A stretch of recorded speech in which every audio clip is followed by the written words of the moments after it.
B'Shem Hashem Na'aseh V'Natzliach, Shiur Torah. Good to be in Aventura, the Breslov Center, Baruch Hashem. Back here again, try to get some musar, some different things that are going to help our lives drastically. We see from the Shurim, Baruch Hashem, online, are getting very good results. A lot of people are commenting and saying this is the stuff that they've always wanted to learn, always wanted to apply. It's obviously it's not easy. Every week it's a huge undertaking. If you just apply 1 week's entire shiur to your life, you're already going to improve your life in a big way. But the key is to make sure that we apply a little bit each time. To make sure that never to look at it as it's too big for us. Oh, this is too much for me. I might as well not even listen to the rest of the shiur. This is too much, okay, I might as well not do it. No, okay, whatever you could take on. If anger is your problem, okay, start working on it. If you can't overcome your anger over in 2 seconds, then obviously, take a little bit. Try to contain yourself somewhat. If it's not anger, if it's patience, or if it's this, or if it's that, whatever it is, different issues that every one of us has, we have to make sure that we work on them. And ultimately, with Hashem, you work on the midot, but you have to make sure that you're working on something. Because if you're not working on something, you're just wasting time. You're just tochen maim. Tochen maim is like grinding water. You're living your life just grinding water, nothing's going to change, then we're just wasting each other's time. We're all going to get up to Olam HaBa, and they're going to ask you, okay, did you learn Torah? So yeah, I went to shiur once a week. I went to mincha, I went to HaBRIT, went to shachrit once in a while. Okay, great. So why did you still walk around looking like a goy? Why did you still act like you never ate food before in your life? Every time you saw a steak, you jumped on it, thinking like you're a wild lion in the middle of Africa chasing a deer. Why didn't you work on your midot? Why don't you work on your character traits to become a ben adam, to become a human being? Oh, I listened. Listening is half the battle. Doing is the key.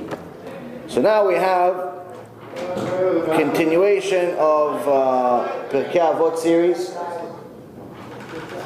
If you don't mind, close the door, please. If we continue with the PirkeiAvot series, we have Mishnah Yud Zayin, Mishnah 17. Shimon Bno. Now we listen to who's Shimon Bno.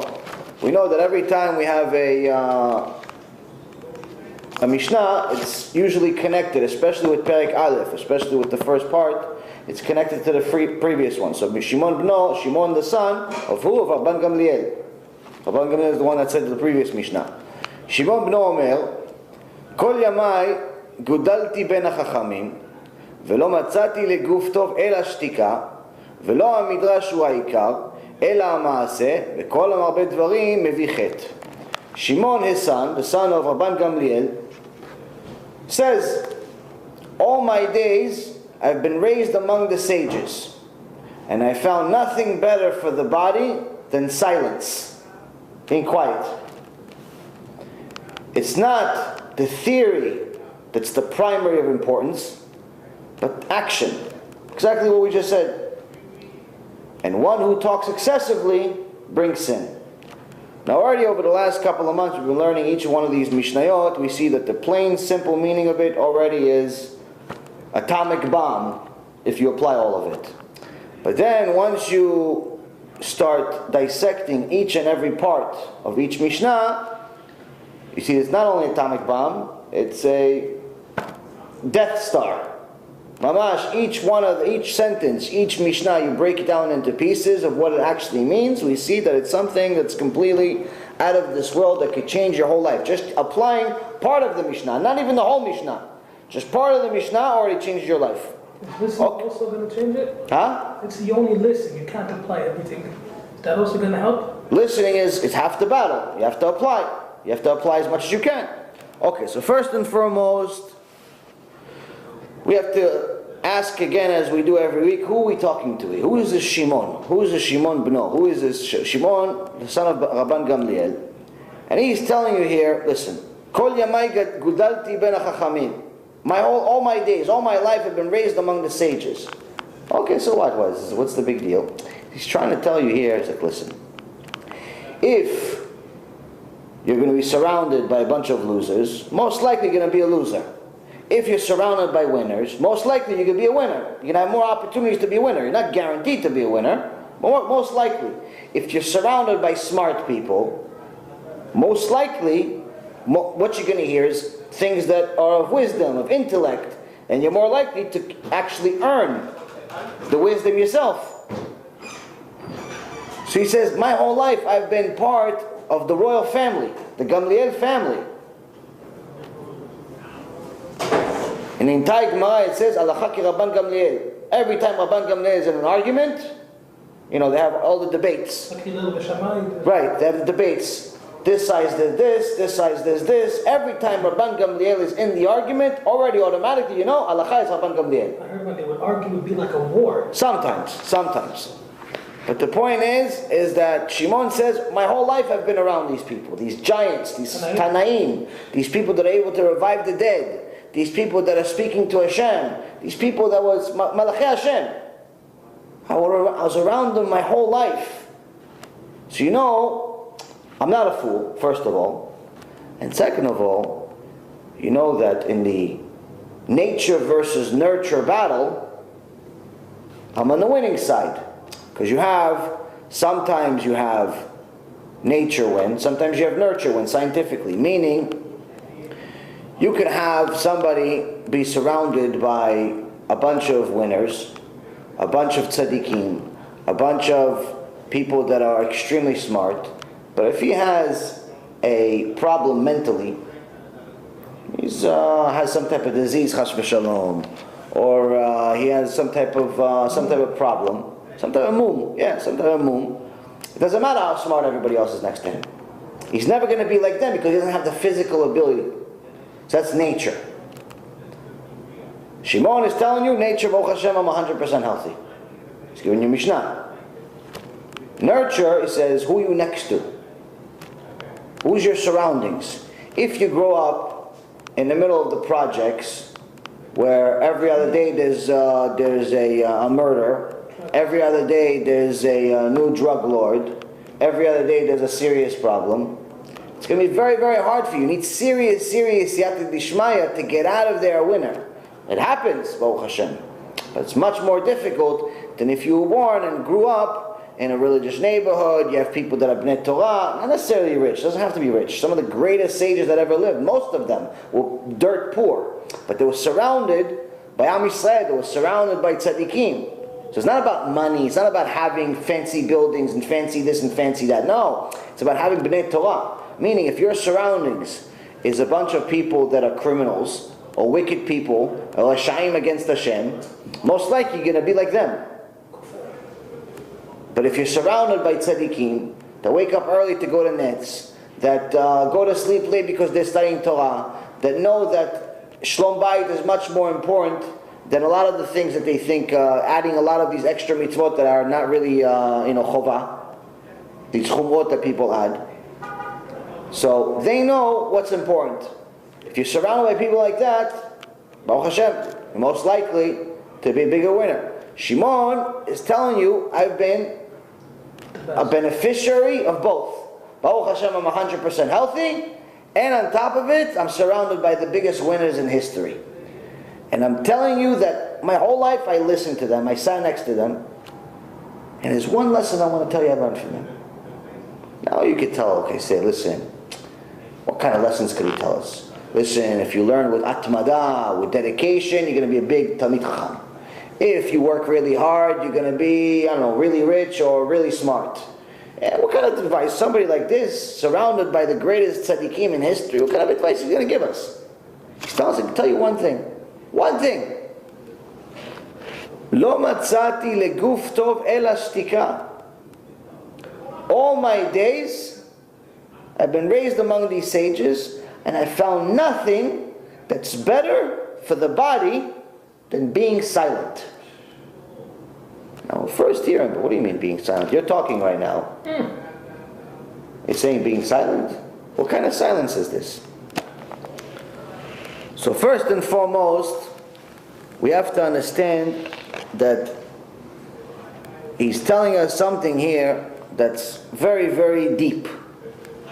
There's silence and there's silence. There's good silence and there's bad silence. So for example, I read in his blog called The Wandering Jew. It was a nice article, and he was talking about I think it's called the sound of silence? Yeah, the sound of silence. And he uses all different types of proof. Something very, very interesting. He says, Avraham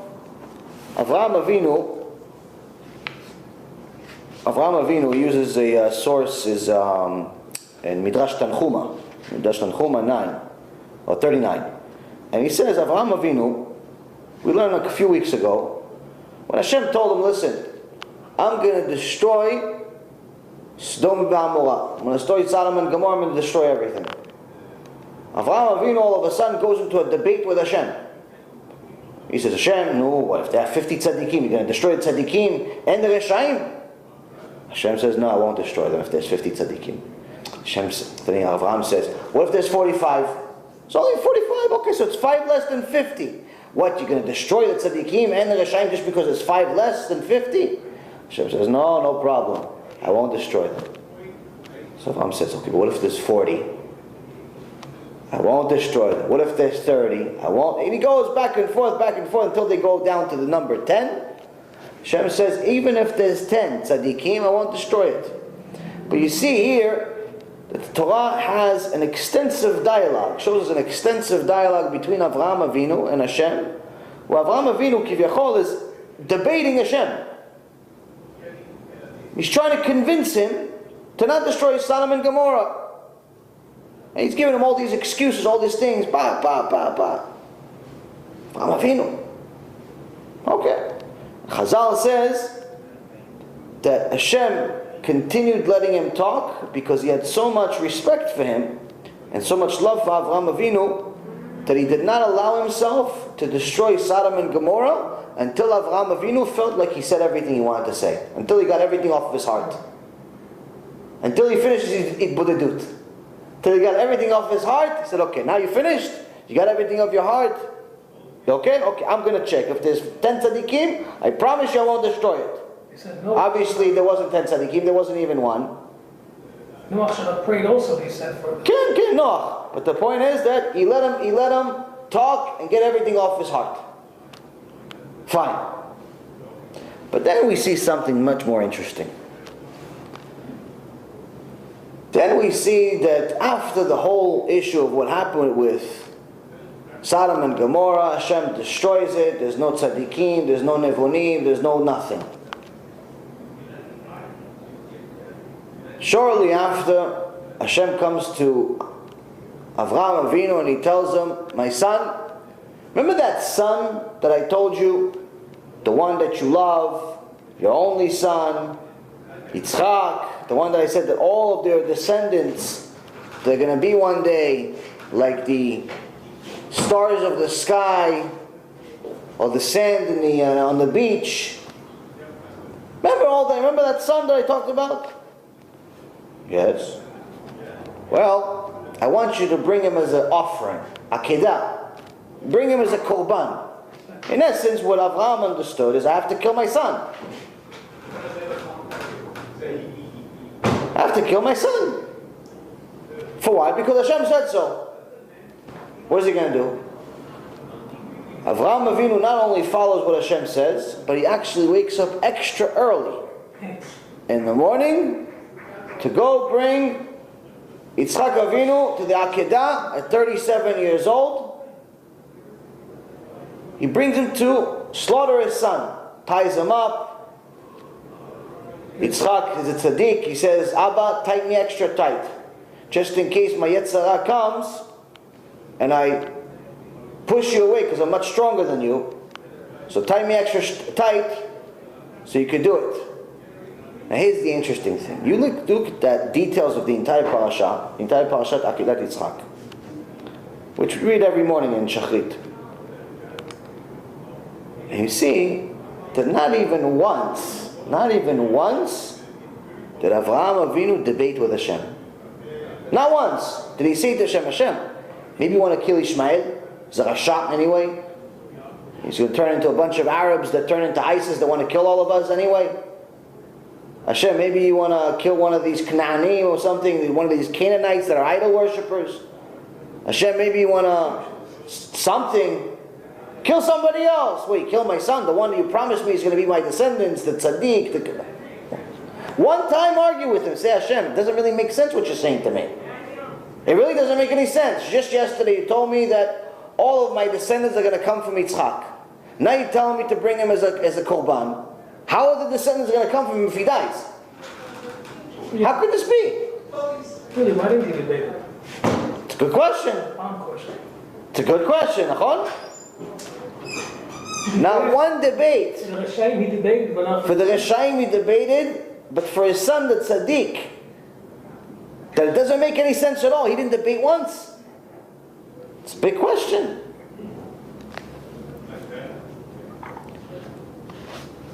So here we know and we learn that Avraham Avinu, obviously, that preceded Shimon, that preceded even Moshe Rabbeinu, he had the entire Torah Ba'al Peh in his hands.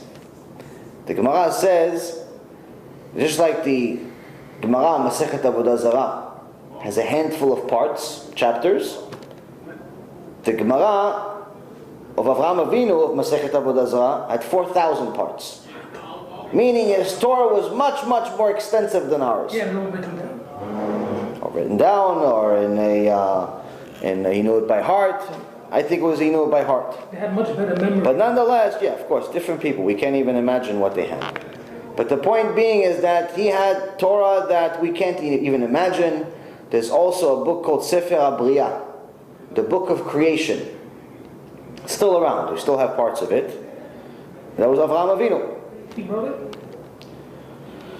There's different secrets in it, different Kabbalistic stuff. One of the holy books says, since Avraham Avinu, the forefather of Judaism, he wasn't a Jew. He was a Noahide. So he wasn't allowed to keep Shabbat. But the Gemara says that the Avot kept the entire Torah.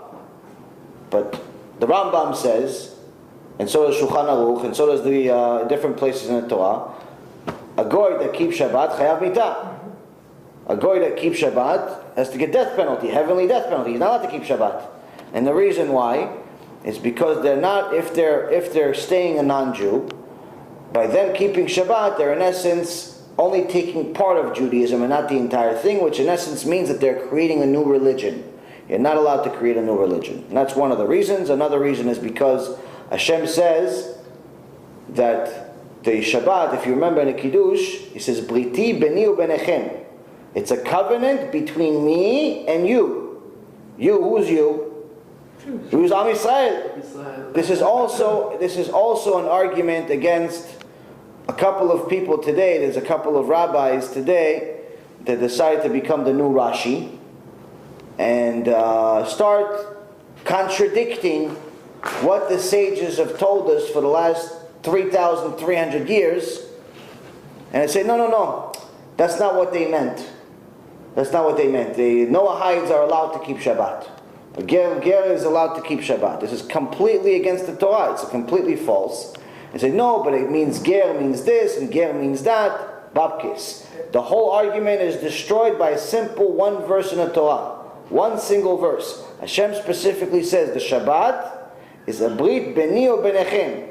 It's a covenant between me and you. You meaning the Jews, not you meaning the Noahides, not you meaning the Egyptians, not you meaning some guy that wants to keep it and still worship idols. And not a guy that even if he doesn't worship idols, but he doesn't want to take on the entire 613 commandments, can't keep Shabbat. So now, this is a contradiction. How did Avraham Avinu, Yitzchak Avinu, Yaakov Avinu keep all the mitzvot, but at the same time not keep Shabbat? So the holy books say that Avraham Avinu used the secrets that are in Sefer HaBriah, the book of creation, that was actually given him enough the wisdom to create things. to actually create. So what he would do, so on Shabbat, he would create a cow from nothing. Like Hashem created the world, Hashem gave him the ability to create stuff. And you're not allowed to create anything on Shabbat. That's the whole thing. 39 restrictions are creations. You're not allowed to create anything. So Avraham would break the Shabbat by creating a cow or creating a sheep. And that's how you would break the Shabbat. Like right now, if somebody goes through conversion, in the beginning, throughout the process of conversion, we tell them that you're not allowed to keep the Shabbat 100%, but you have to keep it 99%. Why so? Obviously you have to get practice, but you can't keep it 100% until you pretty much are converted, or you're right next to the conversion. You're a month away or a couple of weeks away from conversion. Until then, you're not allowed to keep it 100%, so break it intentionally by a small thing. Turn on the light, or do something small to break it. Not drive to shul or anything, not a big violation, that's Chilul Hashem, but something small, intentional. So that's what Avraham Avinu would do. For him, creating a cow was something small. That's how big Avraham Avinu was. But I thought he had a Brit Milah, he was Jewish. Judaism only started when we had the Torah. Oh. We didn't have. He wasn't allowed to keep Shabbat. Okay. So that's what the sages tell us, and that's what we listen to. We don't use our own opinions, our own doubts, our own anything, because our own opinions are meaningless. When you compare your opinion, my opinion, his opinion, and all 7.5 billion people that live here today, all of our opinions, none of us can create a cow. You agree? Nobody can create a cow. Nobody can create anything. Nobody can create a cup. Nobody can create a picture of a cow. So you can argue with somebody that created a cow. You can argue with somebody that brought back the dead. You can argue with somebody that spoke to God. It came out. So that's it. So people have to understand. First and foremost, you have to listen to this Mishnah. V'lo matzati leguf tol ela shtika. First of all, know when to be quiet. Know when your opinion doesn't matter. When you're comparing your opinion versus Da'at Torah, versus the opinion of Hashem, versus the opinion of the sages that had much higher mental and spiritual capacity than we could ever have, you already are losing battle. You're already losing battle. So that's the first thing that we have to understand. So now, Avraham Avinu, this very same Avraham Avinu, that was keeping the mitzvot, argued for the Rishayim, didn't argue for the tzaddik. So someone that says holy as this, smart as this, doesn't make any sense what he's doing. So now Chazal explains to us something extraordinary. He says Avraham Avinu knew this Mishnah, and he knew what it meant to be quiet. It doesn't mean that quiet is always good. Sometimes quiet is sometimes quiet is good. Sometimes quiet is terrible. If, let's say, for example, you have a bunch of people coming and they're mevazim the Torah, they're going against the Torah. They start saying this, start saying that, start saying bad things against the Torah. You being quiet, it's a bad thing. If you see somebody mechalel Shabbat, you don't tell them, listen, you mechalel Shabbat, you're not allowed to drive on Shabbat. According to the Gemara, Masechet Shabbat, page 54, it's like you violated Shabbat. If you didn't rebuke somebody when you see him violating Shabbat, violating any sin, it's like you made it. So that quiet is not good. It's not a kosher quiet. It's a bad quiet. But if you have somebody that wants to argue with you, Chas v'shalom, your wife wants to come, she wants to argue with you. She's hot, she's upset, the kid fell, and she doesn't know where to take out all this extra energy on. She wants to argue with you. About what? Nothing. Oh, I'm this, oh, I'm that, you never take me out, or you never this, or you never that. Things that are not true, or perhaps even don't really, it's not really what she really wants. She just wants to argue with you. Or perhaps the husband wants to argue with the wife. For what? For nothing. He's upset, the guy, the boss didn't give him a raise, he was supposed to get a new position, he didn't get it, some other guy got it, his team lost, is this lost, he got a flat tire, whatever, all different types of shtuyot that happen in people's life, and we get upset about them. We get really, really upset. Now, when somebody is upset,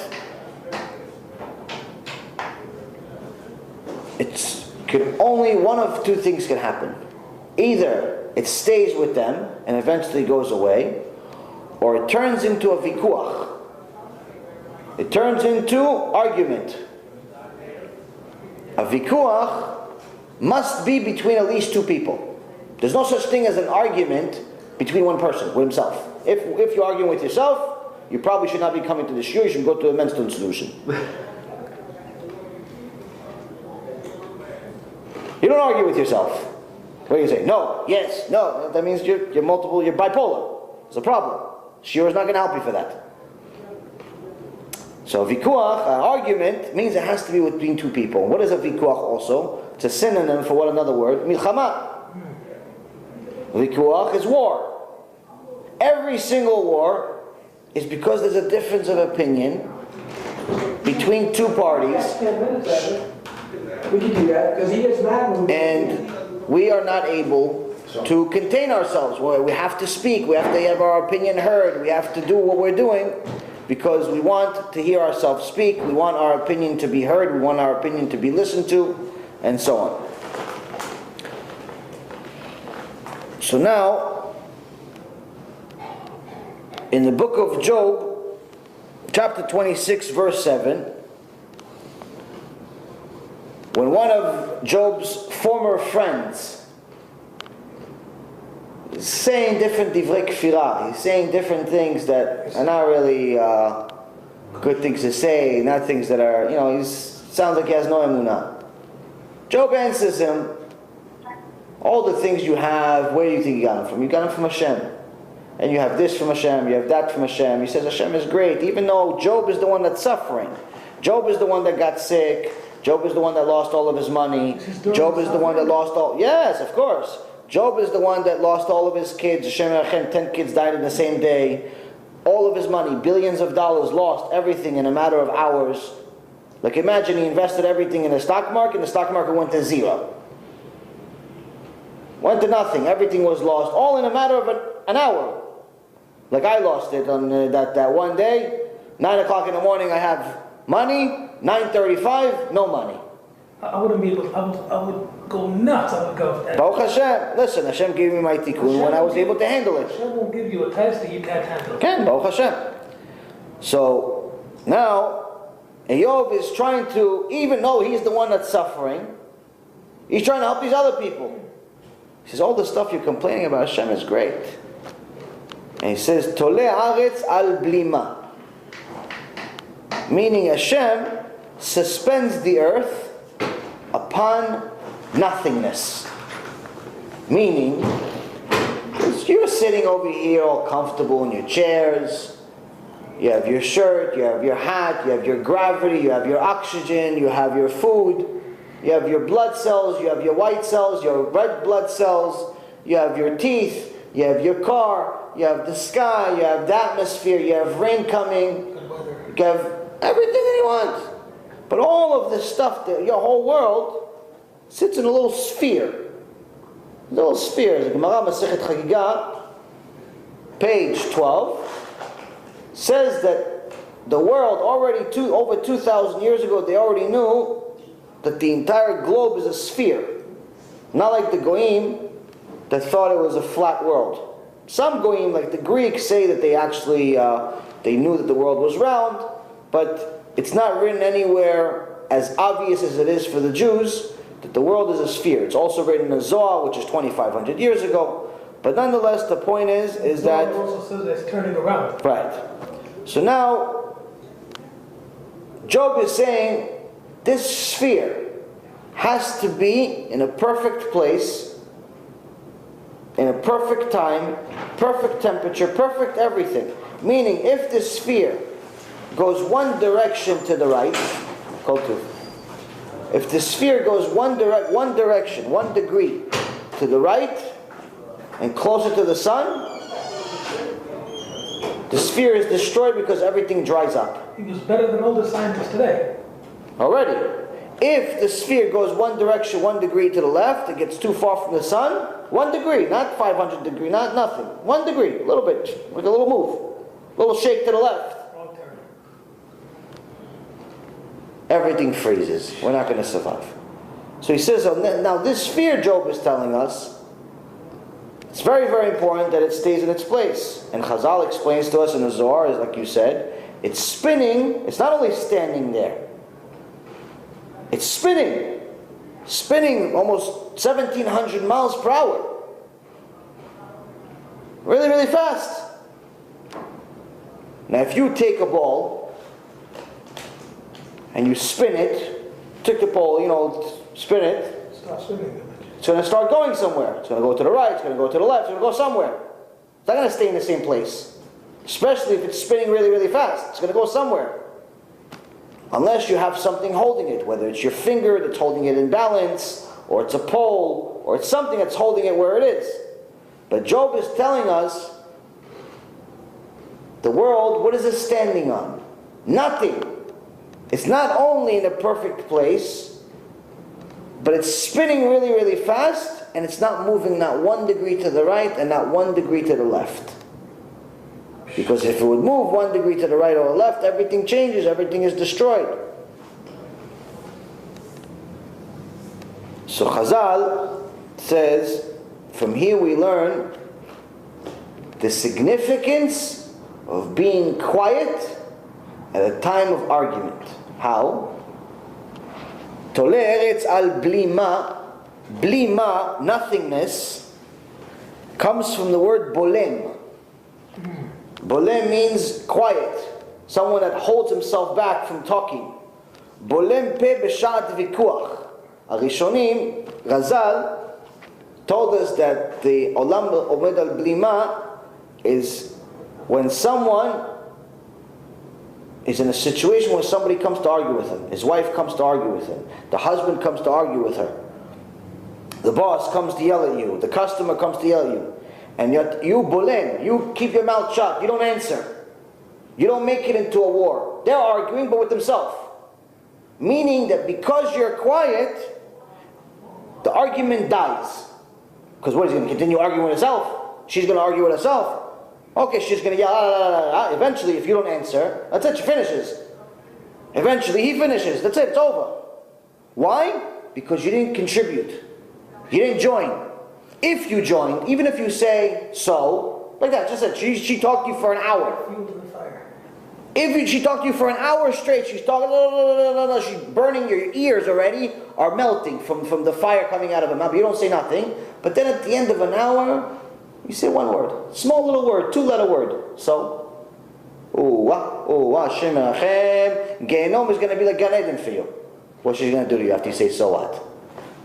Because it's just those 2 letters made her whole hour like it's not important to you. Not only she's already upset, on top of it you're making her feel like what she's upset about doesn't mean anything. You're not gonna stay married.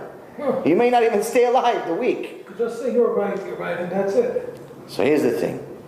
So Job is telling us, and Chazal is explaining to us, there's a time to be quiet.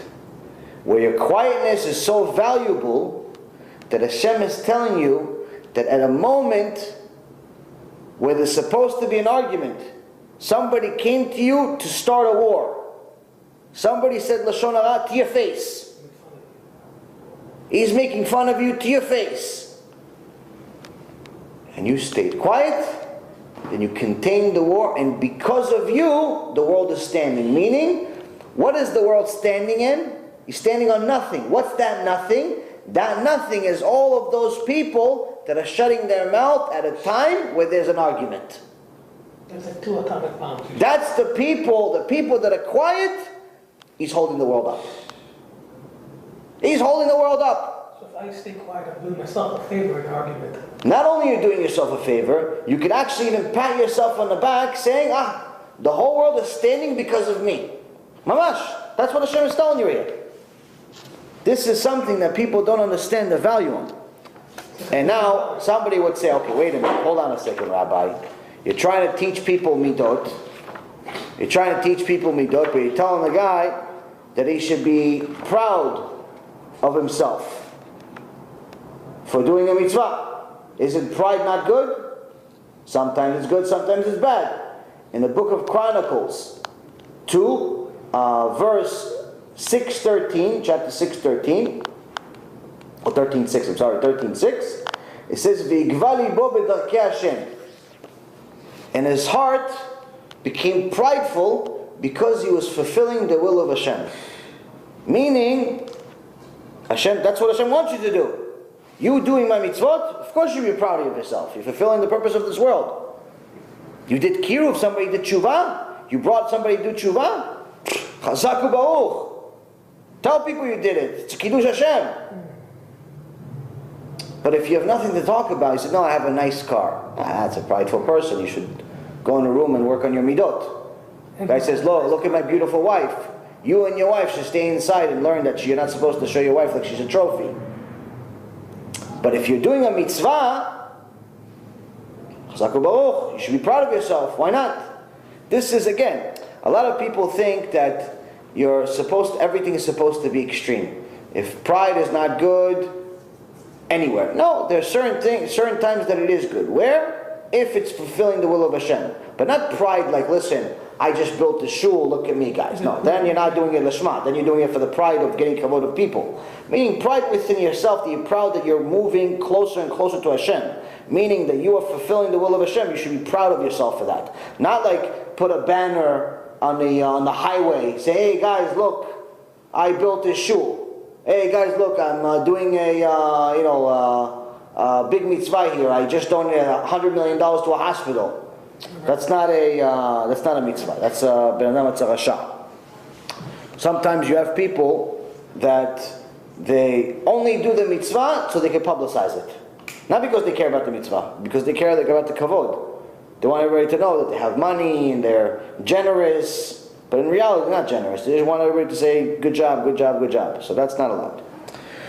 So now, first and foremost, be quiet. First and foremost, we hear here that is a huge benefit of being quiet at a time of argument. Huge benefit. The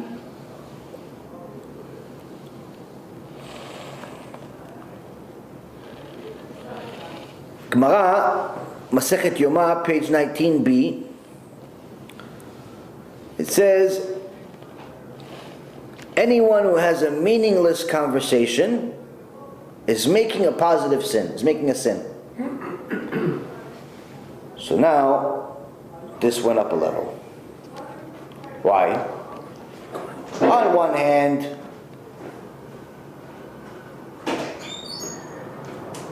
we hear that we have to be quiet at a certain time, we have to talk at a certain time. But now, Chazal is telling us that even when you're talking, you have to watch your words. Even if you want to talk, you have something to talk about. Hey, listen, I had this, I had that, I had this. You have to make sure that you watch your words, you're not wasting your words. Why? Because if you're having a completely meaningless conversation, it's 100% sin. It's not a sin. How relevant is it to our generation? Obviously, this is something that's very, very difficult for most people, but nonetheless, the Rambam says, a person should always accustom himself to keeping silent, meaning to increase his silence. He should speak only of matters of wisdom, or matters pertaining to his living needs. This is Rambam, Mishneh Torah, Chot Deot 2. So the Rambam is telling you, listen, of course you're not only going to say only Divrei Torah your whole life, you're not Moshe Rabbeinu. Can you talk about cars? But if it has something to do with Torah, you can talk as much as you want. If it has something to do with your living, to survive, listen, can you grab a toothbrush for me? I need to brush my teeth. Listen, I need to order pizza. I need to, hey, by the way, you talk to the customer about selling him something. You need to talk about things like this. So that you're allowed to do. But saying shtuyot, you want to just talk about how nice cars are. You want to talk about girls. You want to talk about some baseball player that makes a lot of money. You want to talk about some Hollywood star that made a good movie. All of that, shtuyot, not allowed to talk about it. You're wasting your life. You're shortening your life. Now, we have a serious, serious problem. Because a lot of us talk a lot of shtuyot.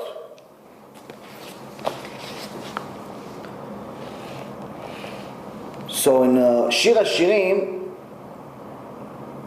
5:6, it says, Nafshi yatsa bedivro.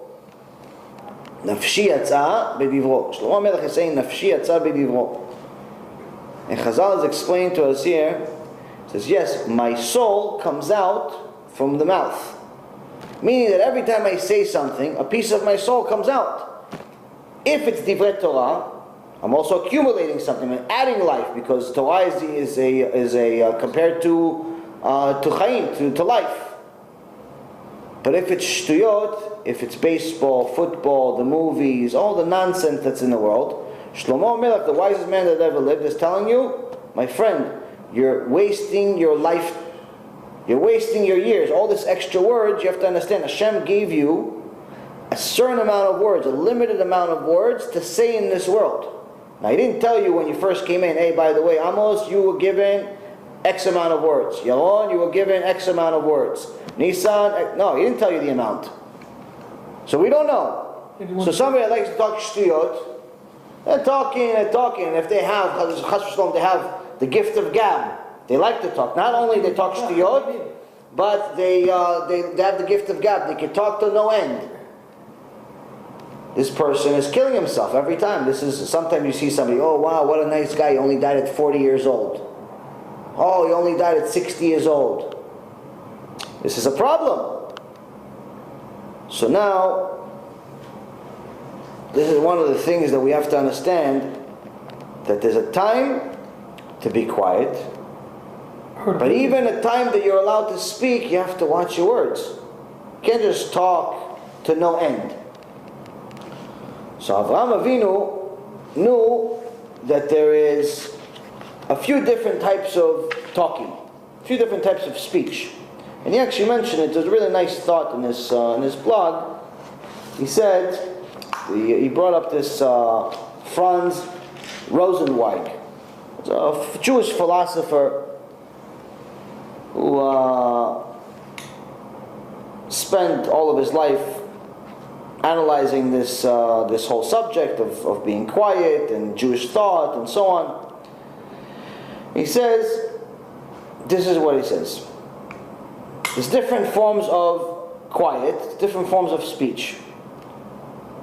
So first, there's one that can't speak to another person, meaning he's quiet, not because he wants to be quiet. He's quiet because he can't speak to another person, either because of a physical disability, he's mute, or because the person is not there, or the person is deaf, or whatever. He can't talk to him. So that's the first type of quiet.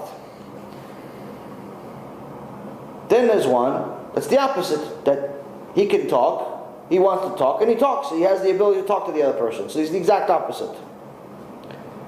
Then there's one that gets to a point where he doesn't feel the need to talk to the other person, doesn't want to talk to them anymore. He decides, you know what, I already said everything I said, I don't want to talk to her anymore. Nothing for us to say. Like sometimes you have people that, there's a debate. Some people like the debate, some people don't like the debate. I personally like the debate. But sometimes, there's certain people I don't feel like debating with. Why? Because it's not worth it. Because they're not listening. They're not looking for the truth. Wasting time. They're not looking for the truth. They just have their opinion. There's nothing you can do in the world. You could be the Mashiach. Come down, say, hey Hashem, look, I have to that Zeut Mashiach.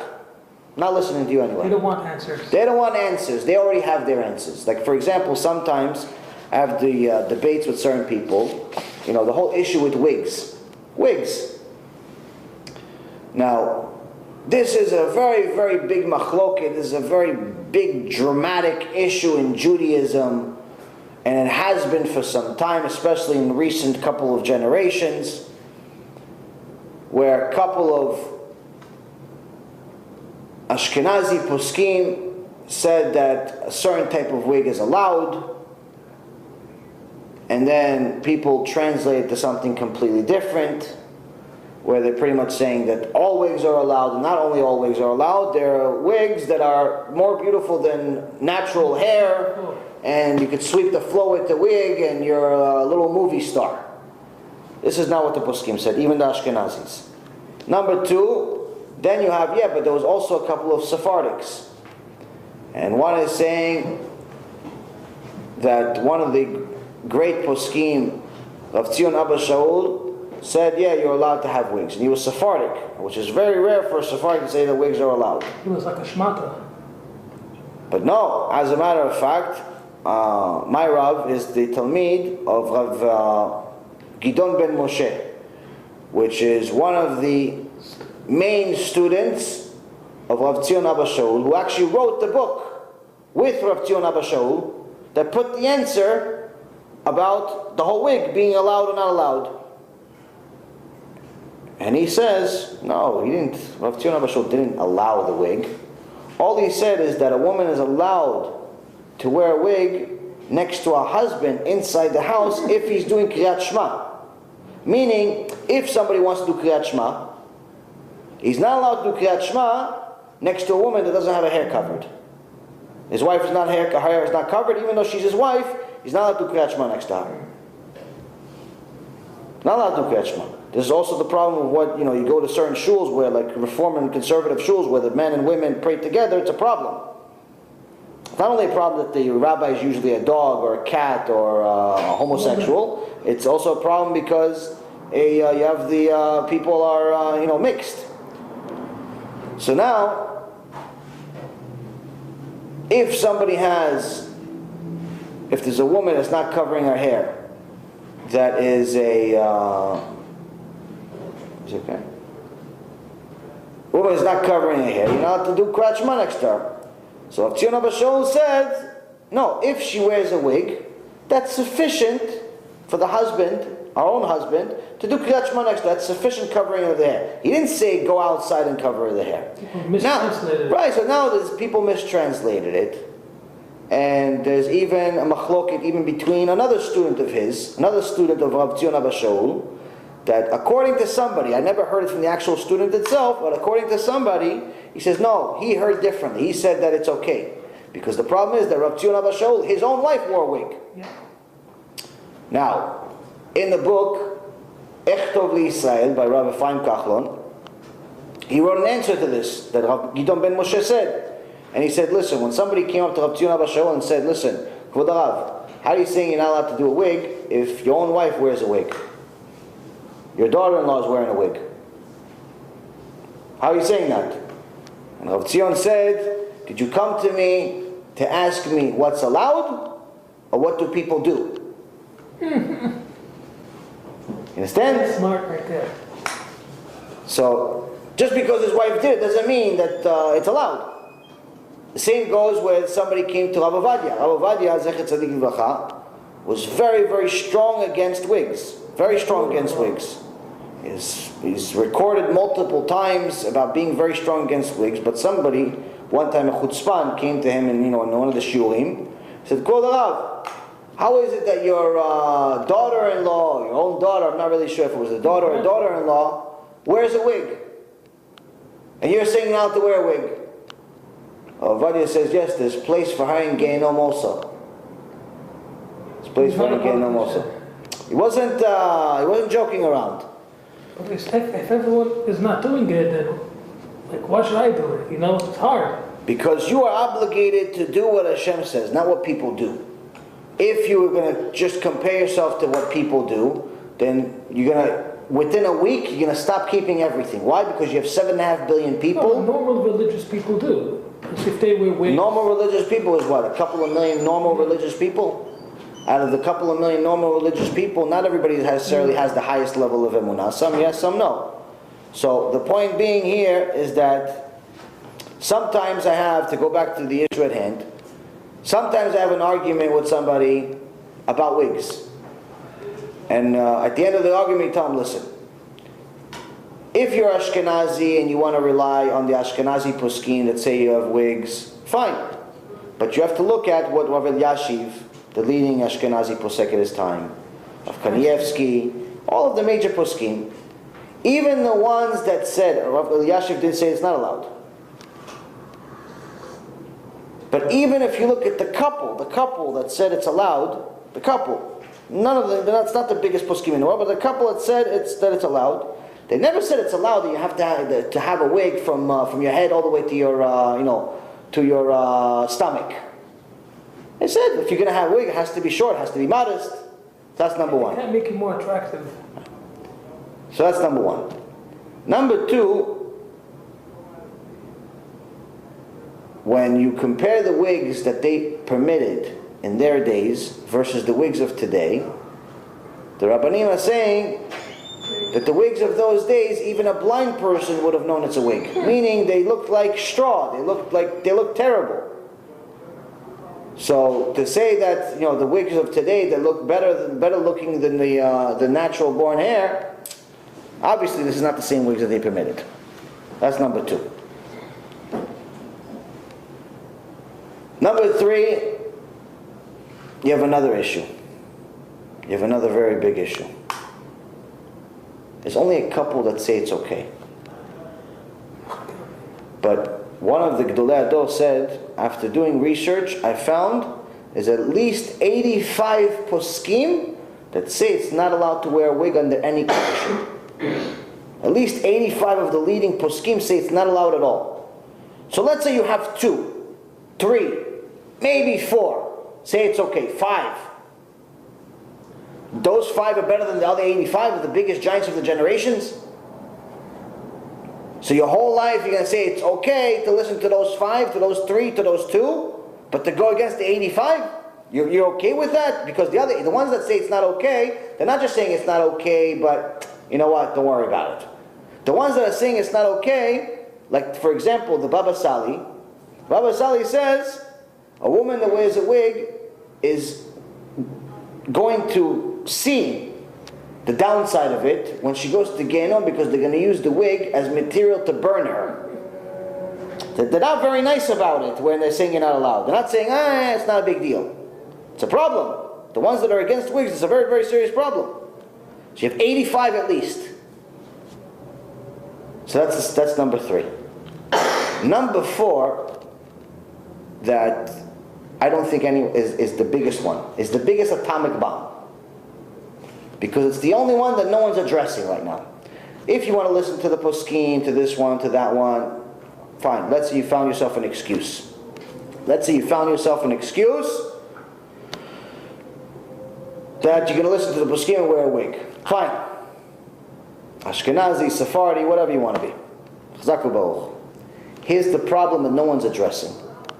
After doing some serious research, and Be'ezrat Hashem will come out with something eventually, like some movie of some kind or whatever, but after doing some serious research, market research, which is what I did for 16 years for a living, it's almost impossible to get a wig that doesn't come from Avodah Zarah. 99.99999% of all wigs come from India and China, and they get their wigs from their temples. People are, as a korban to their false gods, shave their head. They do it every year. And according to statistics, they said that out of the 1 billion people approximately that India has, every family, every person has donated his hair at least twice. So 2 billion people pretty much donated just from India. At least, the minimum. There are tens of thousands of tons from these temples, to such an extent that everyone knows that the Vatican, the Avodah Zarah of the Vatican, is the #1 richest entity in the world. Right? The Vatican, they own more real estate than McDonald's. באמת. Who's the second richest entity in the world? I'm talking about entity bigger than Apple, bigger than IBM, bigger than Walmart. The Vatican is bigger than all of them. Who's number 2? Buddhist. The Indian temple where they donate the hair. What do they got? Because there's 6 people donating the hair? No, because there's lines out the door, out the building, out the street, out of the city. Every single day people donating the hair. Pilgrims donating their hair. So now, there's different shows you could look up on the internet if you want.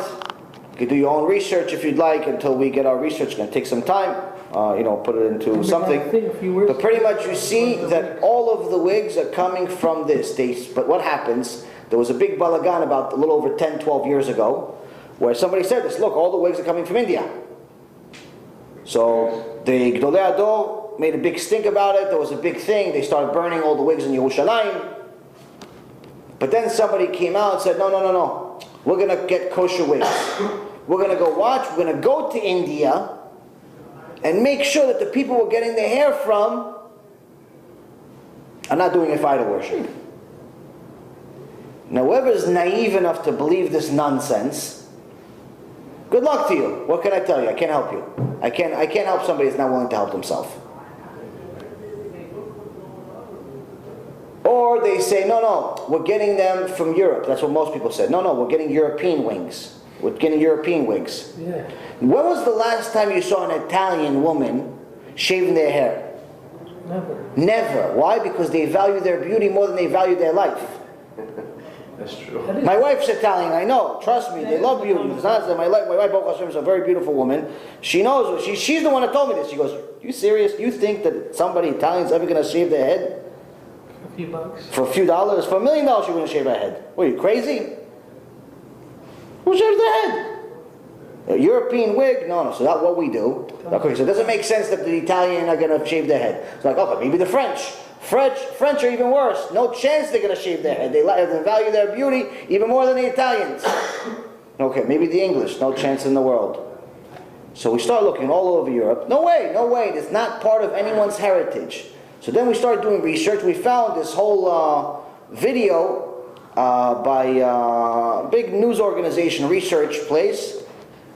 A guy that, unfortunately a Jewish guy, that started the wig business, like made the whole hair extension business, maybe like 25 years ago. And of course, so this person, they had a whole interview about him. Guy became a billionaire after this. And at least in this world he's a billionaire, in the next world, Hashem Erachem.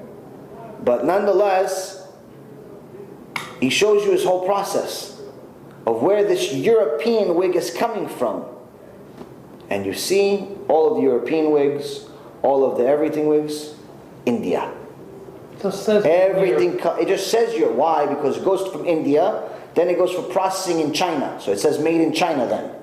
Then China sells it to England or France or some other place, and then they do the next step of the processing. Once you start touching it, painting it, so you do something to it, it becomes yours.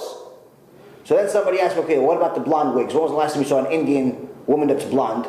My friend, they paint them. Yeah. And you see in the same movie, they paint them blonde, they paint them red, they paint them whatever color you want. Whatever color you want, they paint them. And they show you the whole process, and it's all coming from India.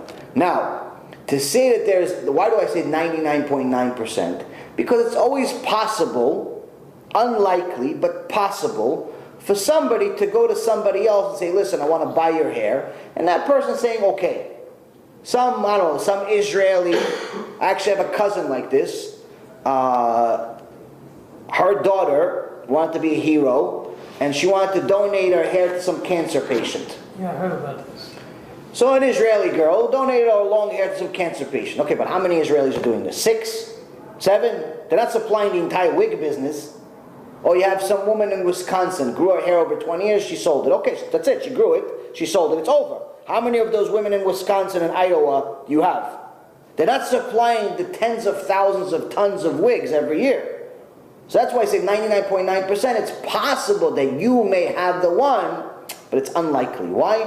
Because the overwhelming majority of them is coming from India. So now you have a bigger problem than all of the poskim.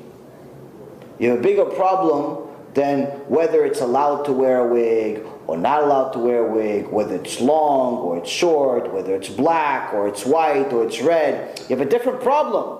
Why? Because this specific issue, no one allows. What is this issue? Benefiting from Avodah Zarah. Once something was ever used for Avodah Zarah, you are never allowed to benefit from it. Gemara Masechet Avodah Zarah. There's a whole Gemara about it. You're never allowed to benefit out of it. No posek is going to tell you something different. Once it's used for Avodah Zarah, that's it. You must destroy it. So when Hashem said, Am Yisrael, go to Eretz Yisrael, but burn all of the Ashur trees. Why burn the trees? Miskinim. Why are we going to burn the trees? We don't need to burn the trees. It's hot. We don't need it. It's not New York where it's freezing cold. No. All of those trees were used for Avodah Zarah. Once they were used for Avodah Zarah, once somebody bowed to them, must destroy them. You can't even look at them. You can't benefit out of them. You must burn them. You must destroy them from the face of the earth. You can't even make pots and pans. You can't make nothing from them. You must destroy them. Once a wig comes from a source of Avodah Zarah, you must destroy it. So now, who can tell me with confidence, what woman in the world can tell me, or herself really, me, who cares about me? Who can look in the mirror? What woman in the world can look in the mirror with her nice long wig and look in the mirror and says, you know what, I am 100% confident that my wig came from a righteous person that's not doing idol worship? 100% sure. It has to be 100%. It can't be 90. Why? Because if it's 90, you're actually an idol worshiper. Supporting it. You're supporting idol worship. It's not like it's a small sin. Like, listen, you ate, you ate something that's not like glat. It's kosher, but it's not glat kosher. It's not Bet Yosef. It's not Bet Yosef. It's not, okay, it's kosher, but it's not like the greatest kosher level. No, it's not that. It's idol worship or not. That's a serious problem. That's a serious problem. So now you have yourself a serious problem. So now I have these debates. To go back, you guys even remember the original argument why I even brought up this whole wig situation? So I said that sometimes I have debates with people that I know they're looking for the truth. I remember a few lectures that I did in New York. I said something that Rav Nisim Yagen said a long time ago. Zecher Tzadik Livracha. And he says this: wig, no wig. Only one question to anybody: when anybody wears a wig, it's because they're trying to fulfill the will of Hashem. They're trying to be righteous. It's not, they're not wearing a wig because they want to look like Paris Hilton or some other prostitute. They're wearing a wig because they are trying to do the will of Hashem. They're trying to be righteous, cover their hair. Usually. Wig, no wig. Doesn't anybody ever ask themselves the question, who's the only woman that we mention in the Torah that showed her hair? The Sotah, the wayward woman, the woman that's being accused of possibly cheating on her husband. Part of the embarrassment of trying to convince her and intimidate her to admit that she cheated on her husband, so they don't have to have her drink this water and kill her, is by taking off the mitbacha, taking off the hair covering, and showing her hair. Meaning that even a woman that cheated on her husband, even of a woman that's a cheater, even of a woman that's a prostitute, still would not go around with hair uncovered if she's married. She's scared away. Right. So here's the thing. So Rabbi Nisim again is asking the question: why does everybody want to look like the Sotah? Ignorance. Why does everybody want to look like the Sotah? It's not a compliment to look like the Sotah. So now you have yourself a serious problem. So sometimes I have this question, and Baruch Hashem, when I said this in the New York lecture, Rabbi Zitron, which B'ezrat Hashem I'm going to do a lecture by his place tomorrow. You in that lecture? Huh? You have someone argue with you in that lecture? No, no one argued. I just said this during the lecture. And Rabbi Zitron told me that one of the women that came there came to him after the lecture, and she says, right now I'm taking it. I never thought about it that way. From today on, I'm covering my hair, Baruch Hashem, with a scarf. That's what happens when you see the truth. She saw the truth. She's like, I never thought about it this way. I never thought it's such a big deal, cover my hair, wig, this, that. But I never thought, who wants to be like the Sotah? On that minute, she told him, and he told me, he sent me a message, he's like, you wouldn't believe it. The woman that day took on Kisurosh. So sometimes, I say this. Why do I say this? I say this because it's the truth, and I say this because it's necessary. But sometimes you have people that don't want to hear the truth. They don't want to hear it. They already have their mindset. They're already listening to their rabbi that's allowing them to do it. They're already, whatever. They don't want to change. They're not interested in changing. So in that case, arguing with them, debating with them is a complete waste of time. It's a complete waste of time. to go tell somebody that has it in his lineage and he's just not interested in changing, not interested in doing anything, you're wasting your time. You could break your head from here until next week. You could show him every proof, from the Zohar, from the Gemara, from the 5 books of Moses, from anywhere you want. Doesn't make a difference. If he's not looking to be an ish emet, if he's not looking for the truth, nothing's going to change. You could talk until you're blue in the face. You could talk until you turn into a smurf. Nothing's going to change. Nothing's going to change. He doesn't want to hear the truth. He wants to wear a wig. He wants to eat taref. He wants to be mechalel Shabbat. He wants to steal. He wants to, whatever he wants to do. He doesn't want to change. So then, to spend your effort talking to him, it's a complete waste of time. It's not a mitzvah. The Gemara says, somebody like that, it's actually not even allowed to tell him what you want. Why? Because you know it's a waste of time. You know he's not going to listen to you. So now, the third stage, we said the first stage of talking is when you can't speak to the other person. That's the first type of silence. Second stage is you have somebody to talk to and you're able to talk to them. Third stage is when you get to a point where you don't feel like talking to them. There's no need to talk to them. Like this person that's never going to listen to you anyway. His father, his grandfather, his whoever told him you're allowed to wear wigs. That's it. He doesn't care. He doesn't care what you say. Who are you? You're about you only a few years. You're this, you're that. He's going to give you every excuse in the world except the truth. He's not going to say, listen, what you're saying is true because that's what Chazal said, not because I said it. He's going to blame you. Doesn't want to change. He doesn't want to change. So for him, he says, finally, you get to a point, there's no need to talk to this person. There's no need to talk to him because nothing's going to change. You're wasting your time. And then number 4 is when you get to a point where there's no need to talk because without talking, the other person already understands you. When does that happen? That happens when you've gotten to a point where there's a perfect relationship. You've gotten to the ultimate level of a relationship. When you have a relationship with, for example, let's say your spouse, your wife. The point of a relationship is for 2 people to bring the best out of each other. That's the point of every relationship. If there's a relationship with a man and his wife, or it's a relationship between an employee and a boss, or it's even between a owner and a customer. The point of every relationship is for the combination, for the pair, for the partnership, for the relationship to create a better good than what you can do by yourself. If the good stays the same or deteriorates, there's no point. It's a loss.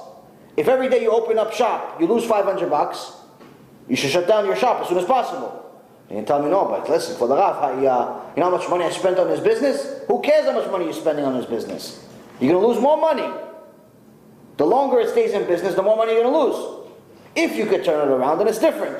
But if you see that it's guaranteed to lose $500 every day forever, it's guaranteed to lose $1,000 every day forever, it's never going to change, then every day that you keep it open makes you insane. You're the definition of insanity. If every week you're unhappy with the job for 15 years, and you still have the same job, then you're insane. Why? Because get a different job already. You're a slave. What's wrong with you? Get a different job. You don't like the job, get a different job. So now, you have a situation where someone has a relationship and they got to such a point where they realize that to have this relationship, I'm going to have to work on it. If I'm going to have a wife, I'm going to have to constantly change and improve myself. I have to improve my midot. I have to be more patient. I have to be more complimenting. If you want to have a happy wife, you have to compliment her every single day. When? You know when? Every chance you get. If you want a happy marriage, you must compliment your wife. She's beautiful, she's funny, she cooks great. I don't care if she cooks you cold. Say it's delicious. I don't care if she looks like Gargamel. She's beautiful. Unless you want to get divorced. You want to get divorced, what are you coming for Shlom Bayit shulim? You want to get divorced, get divorced.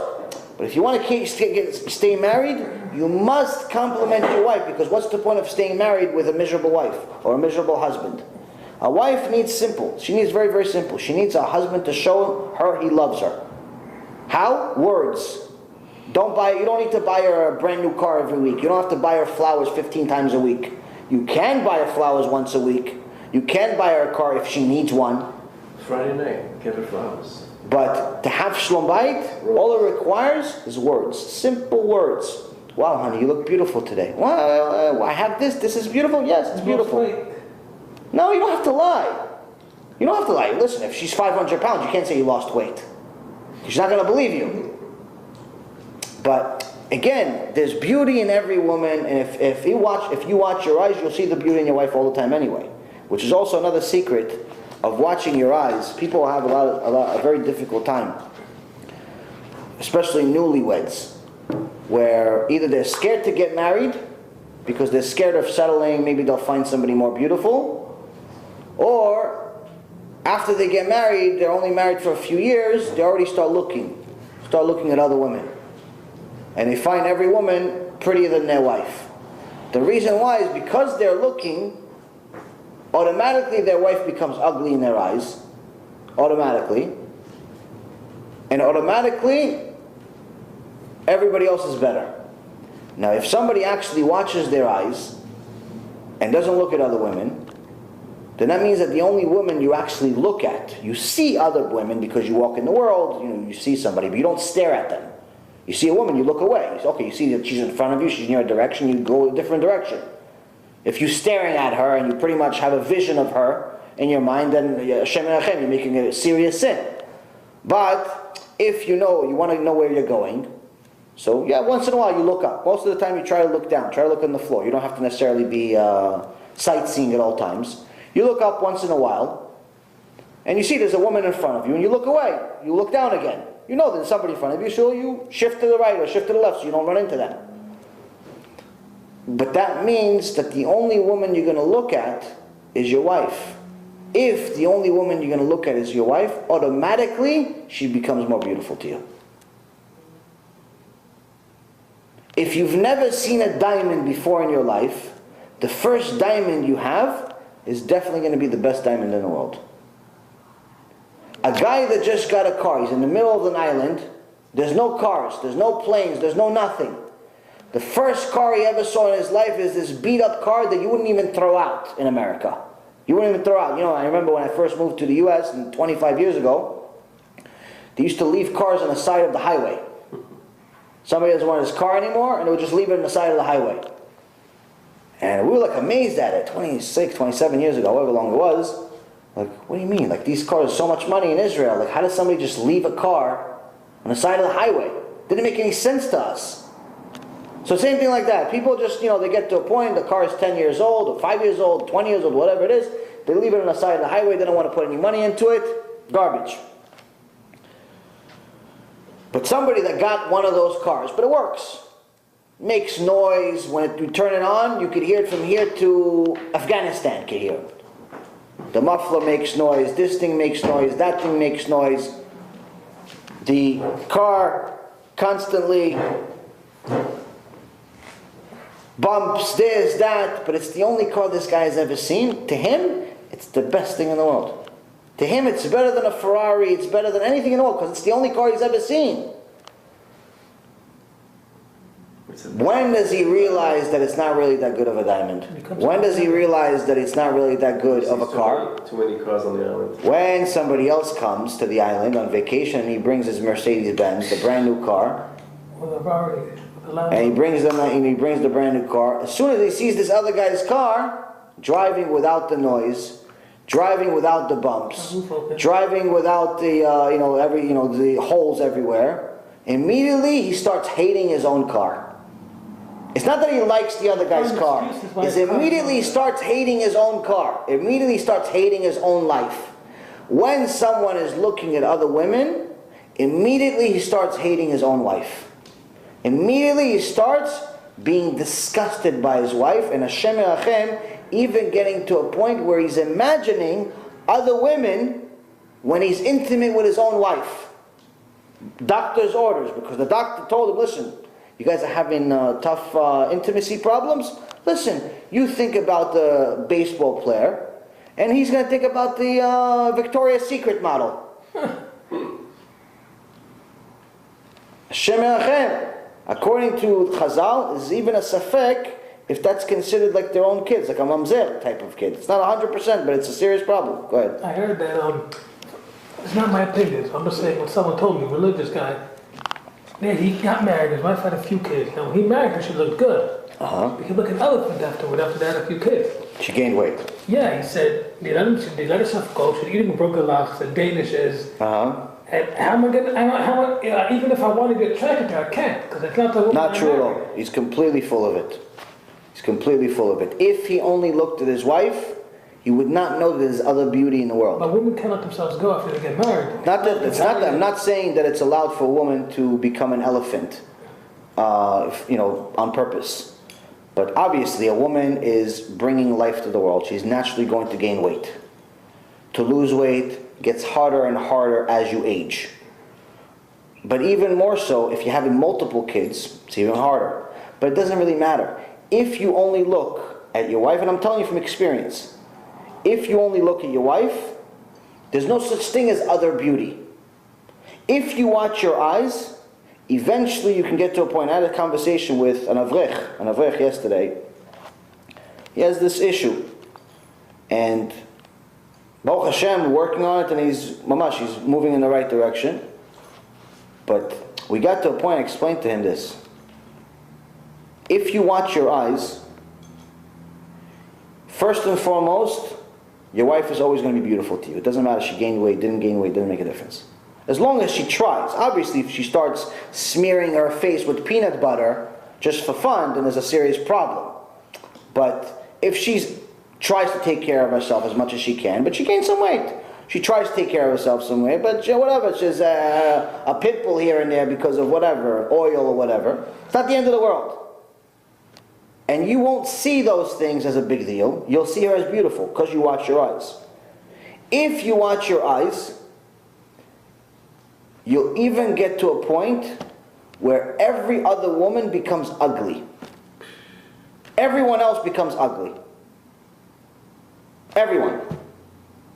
Like, somebody tell you, oh, isn't she good looking? I don't know. I didn't look.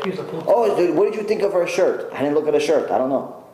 You don't know. You don't know. You're not there. It doesn't matter to you. Why? Because the only woman you allow your eyes to be fixed on is your wife. That's it. It's the only thing. You see, also, the Ayin Hara cannot get on you if you watch your eyes. 100%. So now when you have holy eyes, you're going to have holy marriage also. But now, if you watch your eyes, that means you want to watch your relationship. If you watch your relationship, that means you want to have a good relationship. And if you have a good relationship, you can have a seat over there. That means that you can ultimately get to a point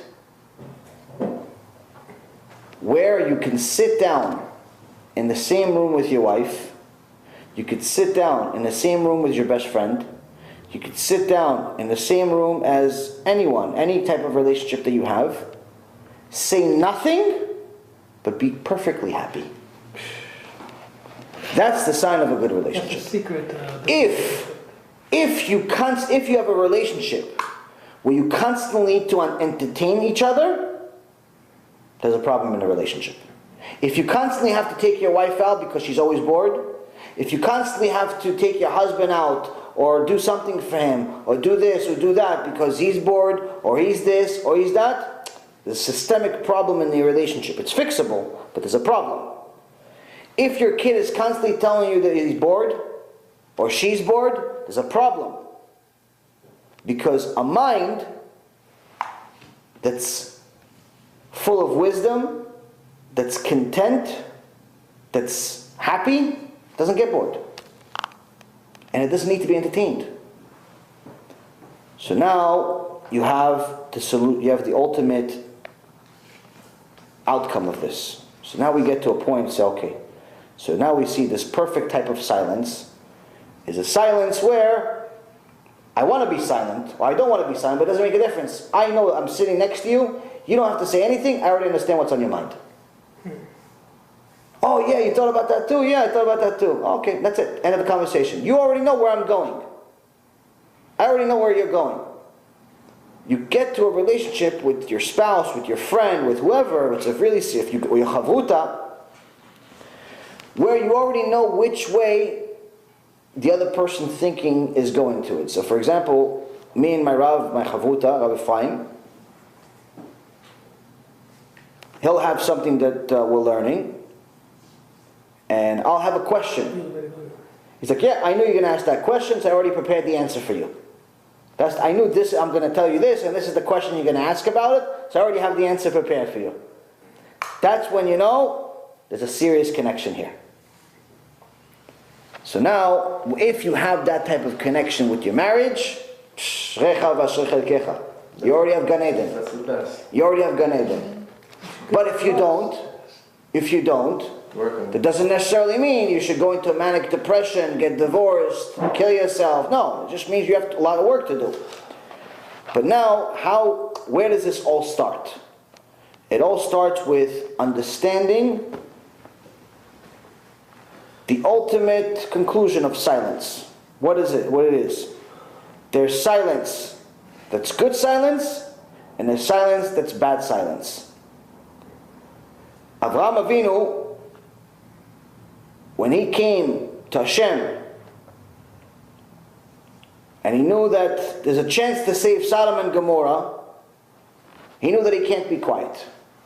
So he knew that if he's quiet at this time, when Hashem is about to destroy an entire city, it's a bad form of silence. But on the other hand, when Hashem specifically asks something from him, he said, from you, I want your son. He said, if that's what you want from me, there's nothing for me to argue. This is your will, it's your world. It's me arguing with you, me not being silent, is bad. Me being silent is the perfect state of mind. Which means that when someone is not silent versus when someone is silent, there's two different states of mind. So for example, when someone is silent because they have no answer. You tell the guy, listen, what do you think? Some big thing happened, what do you think? And you're like speechless. You have no idea what's going on. I don't know what to say. I don't know. Hashem Yirachem. I don't know why this rabbi wrote this about that. I don't know why this woman did this and that. You don't know. You're just like dumbfounded. That is a silence that's from confusion, from chaos. Like you have no idea. Like, I don't know. I'm silent because I have nothing to say. I'm speechless. But it's not a good form. It's not a good type of silence. It's that I have nothing to say, I have nothing to add, I have nothing to contribute. I'm even in a worse condition than you because at least you're trying to talk to do something about it. I am helpless. That's a bad form of silence. The perfect type of silence was what Avraham Avinu had at the time of the Akedat Yitzchak. He already knew Hashem's mindset. Just like a perfect marriage, where I said you just sit next to each other and you already know what the other person wants. You sit there, you're quiet, you're, I don't know, watching a lecture, and all of a sudden, one of you gets up and comes back 5 minutes later with, Coca-Cola and popcorn. Oh, you know what? That's what I wanted. I know. I've been with you for 10 years. I've been with you for 15 years. I know you like popcorn. That's the best. I know you like Coke. Gatorade. I know you like Gatorade. You didn't have to tell me to go bring it. Where is she? First we have to prepare ourselves so when she comes we're ready. So now, I already knew that you like popcorn. I already knew Pretzels. that you like pretzels, that you like Gatorade. So I don't have to ask you, do you want this, do you want that? I know you like it. I know you like tea, so I'm going to make you tea. I know. Well, I have to ask you, do you want tea? Why? For what? What am I asking you for? For what, just to hear your voice? It's much more pleasing when you show me you know me than when you're constantly verifying. What, 20 years you're with me, you still don't know if I like tea or don't like tea? 500 times a day I drink tea. You're still going to ask me? Just bring the tea. You understand? So that's the thing. So that's the perfect type of silence. Avraham Avinu already knew where Hashem is, his will is to have Akedat Yitzchak. No questions asked. That's what you want, that's it. Why? Because I love Hashem. And all I want is for Hashem to be satisfied with my existence. So that's what Shimon is telling us here, is that shtika, silence, it can be dangerous or it can be beneficial. But one way or another, it's going to show you where you stand.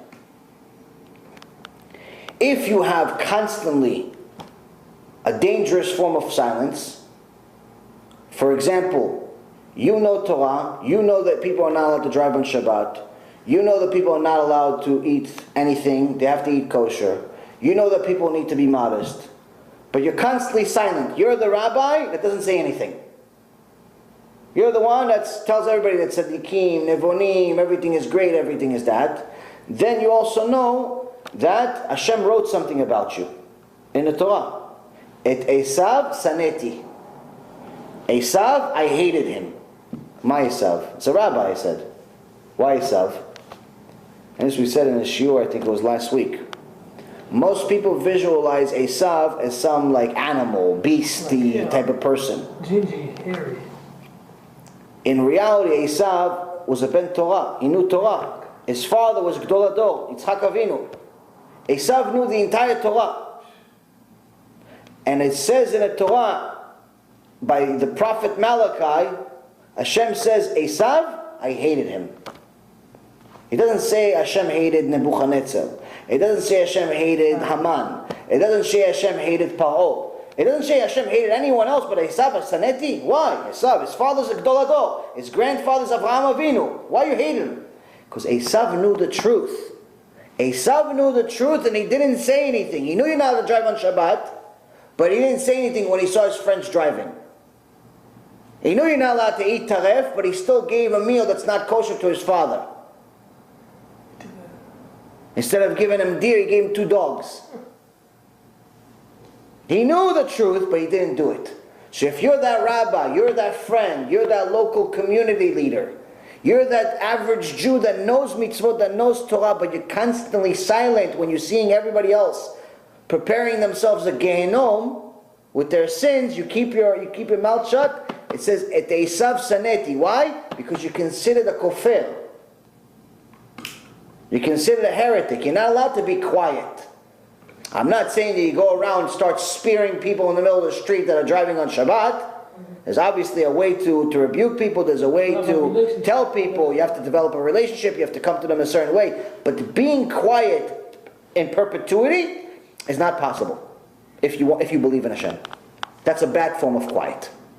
It's a bad form of shtika. On the other hand, a positive form of shtika is knowing when not to talk. When not to talk.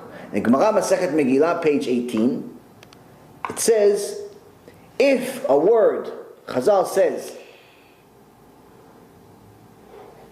if a word is worth a coin, let's say $1, they use it in their own language, their own coin, their own currency, so just for argument's sake, we use $1. If a word is worth $1, silence is worth 2. Double. So now we flipped it. Now it's different. Now it's completely, everything we just said has just changed. Wait a minute, you just said silent is not good. Now you're saying silent is even better than talking. How can it be? Now, Chazal's explaining us this. If you know what to say, then say it. Your words are worth something. They're worth $1. You know halacha. You know, listen, by the way, Not Mechalel Shabbat Mot Yumat, Nichreta Nefesh Me'amea, Gan Eden, Gein. No. You know how to say to the guy, you know how to communicate with him because you have a relationship with him. You have a dialogue with him. You have a dialogue with her. You know how to speak to them, how to approach them. How to get them to understand that you care and that's why you say it. Not because you just feel like telling people what to do. Then your word is worth $1. It's worth $1 million. But if you don't know what you're talking about, and you don't know how to communicate, you're one of these people that see somebody, violate Shabbat, you flip the table, start going crazy. Hey, Rasha, Rasha. Hey. Then, my friend, you being quiet is worth much, much more. It's worth double. Please be quiet. Please don't say a word. Just give him the CD. Give him the CD. Don't say a word. Do me a favor. Don't rebuke anyone. Don't tell anybody anything. Don't say nothing. If you don't know how to talk. He's talking politics, I said. Is what? Talking politics. It's not allowed, right? Talking, if there's a purpose for it. If that's what you do for a living. If you're just talking about you like this president, you like that president, then it's nonsense. That's shtuyot. But if you, if you're one of these people that comes to shul to talk politics because you like Clinton, you like Trump, you like this one, you like that one, you think he should do this, you think he should do that, but you're not in that business and you have no contribution, be quiet. Your word is worth a lot more if you're quiet. So now, Shimon is telling you this. If you know when to be quiet, that is the best thing you could possibly have. Best thing out of all character traits, the best thing. Why? Because then you already are considered chacham. When you have a room full of people, everybody's talking, once in a while you always have like this one guy that likes to make a show. Likes to talk, likes to be like interactive, he's like an action figure.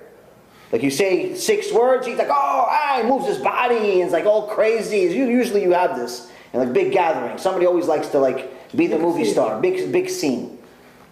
Usually that guy's the fool. Usually that guy's the idiot. Who's usually the smart one, or at least everyone thinks he's smart? White guy in the back. The guy doesn't say anything. The guy that says 3 words the whole night, that guy's a genius. How do you know? I don't know, he's a genius.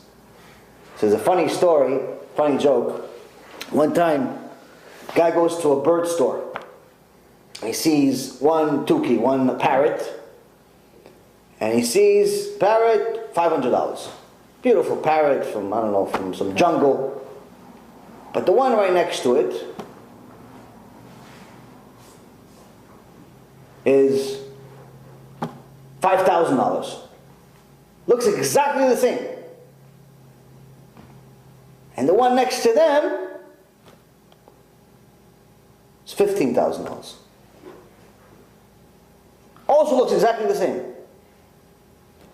And then the one all the way to the right looks exactly like everybody else. $500,000. Guys, like what's going on? There's 4 birds here. Each one's more expensive than the other. This little miserable one is $500. Everybody else is a millionaire. What's going on here? So no, come on, explain this to me. Why is this one $500? He goes, it's a simple parrot. Got it from some jungle. Okay, so what makes this other one, it's $5,000, so much better? He goes, that one knows the entire Chumash by heart. Knows the Chumash, yeah, Bereshit, the tukki starts talking. The parrot starts talking. Bereshit, Bara Elokim, Shamayim v'Ta'aret, wow. It's worth $5,000. Little bird knows the entire Chumash by heart? Psh. Okay, so what's this one? $15,000. That one knows the Chumash and the entire Shas by heart. Masechet Brachot, start telling the whole Gemara. Wow, $15,000 worth even more. Okay, fine. So this one knows Torah Bechtav, this one knows Torah Be'al Peh, this one knows written Torah, the other one knows oral Torah. Okay, fine, I get it. What's this one? $500,000. What does he know? What else does he know? And the shop owner says, I don't know what he knows, but all I know is that the 3 birds call him Kvod Harav.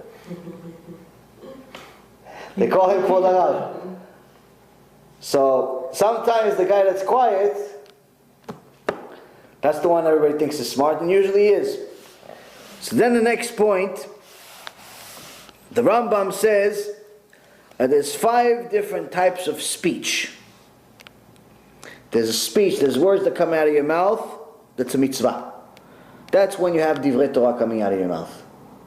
You have words of Torah, the parasha said this, the parasha said that, the Gemara says this, the Gemara says that, asking questions about Torah, asking questions about mitzvot, asking questions about things that are connected to the Torah day to day. That's mitzvah. Every word that comes out of your mouth, mitzvah. You could say it from now till forever. You have unlimited amount of those words. Then you have second type of speech is forbidden. What is it? False testimony, falsehood, tale-bearing, cursing, foul language, lashon hara. Meaning it's things you're lying to people, you're lying about witnesses, you're lying to people in general, you're cursing chas v'shalom, using bad language, or worst of all, lashon hara. Lashon hara, you're saying things about somebody, publicizing, making a bad name, like unfortunately every other day happens today. Rabbis going against other rabbis in Israel, in America. Lashon hara. Say, no, his teaching is chilul Hashem. His teaching is chilul Hashem. No. We don't like his teaching. We don't like his style. Fine, you know what? Let's say you don't like his style. Let's say there's a certain rabbi, without mentioning names, because everyone already knows, doesn't really make a difference. Let's say there's a certain rabbi, we don't like his style. We don't like his style. He does this, he's too aggressive, he's too this, he's too that, whatever, true, doesn't make a difference. He says Torah, but you don't like it. You don't like the way he does it. Which halacha in the Torah permits you to say lashon hara about him and to embarrassing him in public because you don't like his style? Which one? There is none. There is none. If you're not allowed to even embarrass an average Jew, an average low-level Jew, the Gemara says it's better you jump into fire and die and burn to nothing, to ashes, than embarrass one Jew in public. One Jew. So much so that when you embarrass a Jew in public, David HaMelech says, when you embarrass a Jew in public, En lo chelek le'olam haba. You have no share of the world to come. You could do tefillin, you could do Rabbeinu Tam, Rashi, you could do this. The etrog you have is $15,000 every year, or extra mehudar, and you have this talit from Yerushalayim, Avodat Yad, you could do this, and you could go to Nets, and you could go to this, and you could do all the mitzvot in the world. You embarrass somebody in public, and lo chelek le'olam haba. Ask for forgiveness. If he forgives you, yeah, you have to ask for serious forgiveness. You have to undo it. It's a very, very serious tshuva. Who did tshuva for something like this? Who did tshuva for something like this? Happened. Rabbeinu Yonah. Rabbeinu Yonah, well, actually a lot of the pirushim in his book that you have here, that's just they wrote, not the ones that I wrote obviously, come from Rabbeinu Yonah. Rabbeinu Yonah wrote an amazing book called Sha'arei Tshuva. Now, when did he write this book? Did the thing with the Rambam? Not only had a thing with the Rambam, he was the leader. Rambam came out with a book, I believe it was Moreh Nevuchim, Guide to the Perplexed, that included a lot of the wisdom or teachings of the Goyim, the philosophers, Aristotle, Plato, and so on. Different Greek teachings and so on. And at first look, rabbis didn't like it. Big rabbis, Gdolei Ador, didn't like it. Rabbeinu Yonah said this is kfirah. This is heresy. This is Hashem Erachem. This is Yeshu. This is Haman. This is Hashem Erachem. Now in those days, not like printing houses, 5 minutes, you have 15,000 books. And every book was handwritten. To finish one book took a long time. The Moreh Nevuchim is a big book. And handwriting it's a long, long time. They start taking all of his books and burning them in the street. And Rabbeinu Yonah is the leader. Burn the book, burn the book, burn the book. Shem Yirachem. Rambam.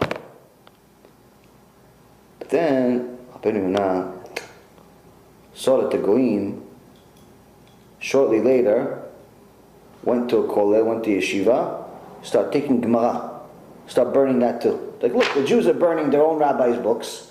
We're going to start burning Gemara too. Let's burn the whole Judaism. Let's burn the Jews too. And Rabbeinu Yonah, Hashem let me see this because I made a mistake. I should have read the whole book before I said it's kfirah. I should have read the whole idea before I just took a clip and assumed I know what he's saying. I should have watched the entire video and see what the substance of the conversation is before assuming that a 3-minute clip is the whole idea. Hashem made me see it. And now I have to read the book. And he read the book. And he says, not only was I wrong, that it's not kfirah, but Rambam is Gdol Adol. Rambam is bigger than all of us. Now how can I fix this? I just burned all of his books. Everyone thinks he's a Rasha. Now everyone that was there at the burning book session, who knows if they're still here? Maybe they went to a different city. Maybe they told somebody else Rambam is this. How am I going to fix this? For the rest of his life, Rabbeinu Yonah traveled from city to city. He took a vow, he took a neder. Traveled from city to city to go to every community and say, Rambam is right, his Torah is holy, I was wrong. And throughout this time, he wrote the book Shaarei TeShuva. How to do tshuva. Now you know why it's such a special book. If somebody wrote, somebody that's from birth, somebody that's religious, doesn't even know what a sin is, tzaddik, everything is great, whatever, he wrote tshuva. What do you know about tshuva, b'chlal? You did tshuva. Your father's a rabbi, your grandfather's a rabbi, you were at kollel, you never left the kollel, you learned, you're this, you're that. Your best friends were the 4 walls. What do you know about tshuva, b'chlal? You know about sinning, you know about this, you know about casino, you don't know anything. You're tzaddik, Baruch Hashem. Somebody made a huge sin, a chilul Hashem. Writes a book about tshuva because he actually went through it. He embarrassed himself, went from city to city, whether they knew about the Rambam story or they didn't. It doesn't make a difference. He didn't ask, hey, by the way, did you guys hear about the Rambam? Oh, no, okay, so don't worry about it. I'll leave. No. Came in, I made a sin. I made a mistake. I publicized falsehood. I said Rambam is no good. I was wrong. I said the rabbi said something wrong. I was wrong. In reality, I just don't like his writing style. If he would have wrote the whole idea in the beginning and not the whole idea at the end, then I would have changed it. But that's my fault. It's not his fault. I just don't like his style.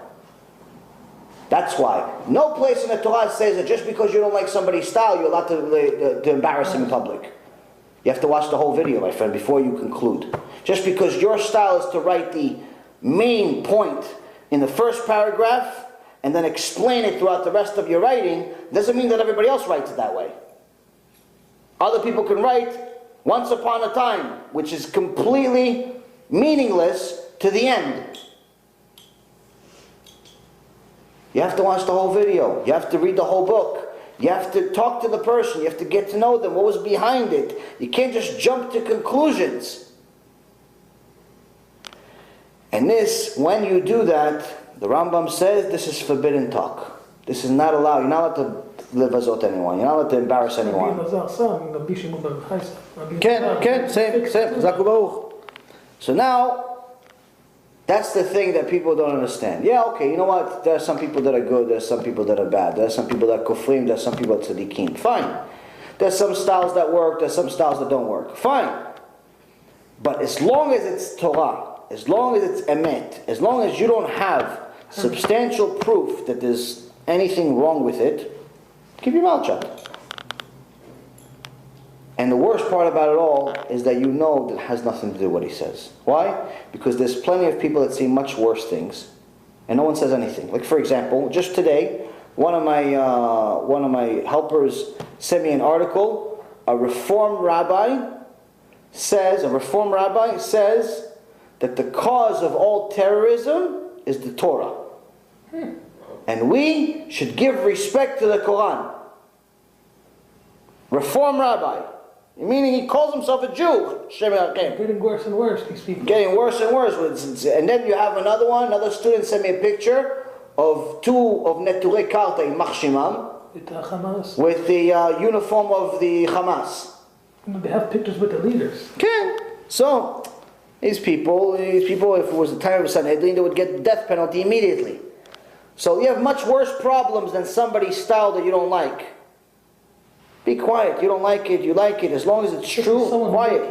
But made a lot of people Exactly, exactly. So here's the thing. So moving on, Rambam says, first, speech, good one is mitzvah. Bad one, lashon hara, and so on, cursing, forbidden. C, the third one is tasteless. Tasteless talk. What's tasteless talk? Talk about nothing.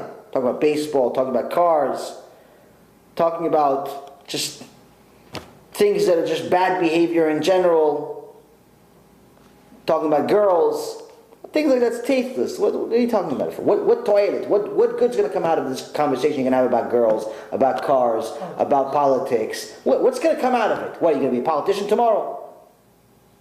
What, are you going to be Donald Trump's assistant? You think he cares about your opinion, Bichlal? Who cares about your opinion? Do something useful. What difference does it make if you like this car, you don't like this car? It's white, it's black, it's red, the engine is 12 cylinders or 100, who cares? Who cares for the purpose of the world, for the purpose of your life? Who cares about this conversation, Bichlal? Who cares how much money Derek Jeter made? Who cares? That is tasteless. Lowest form of conversation is talking about other people's life. Other people's money.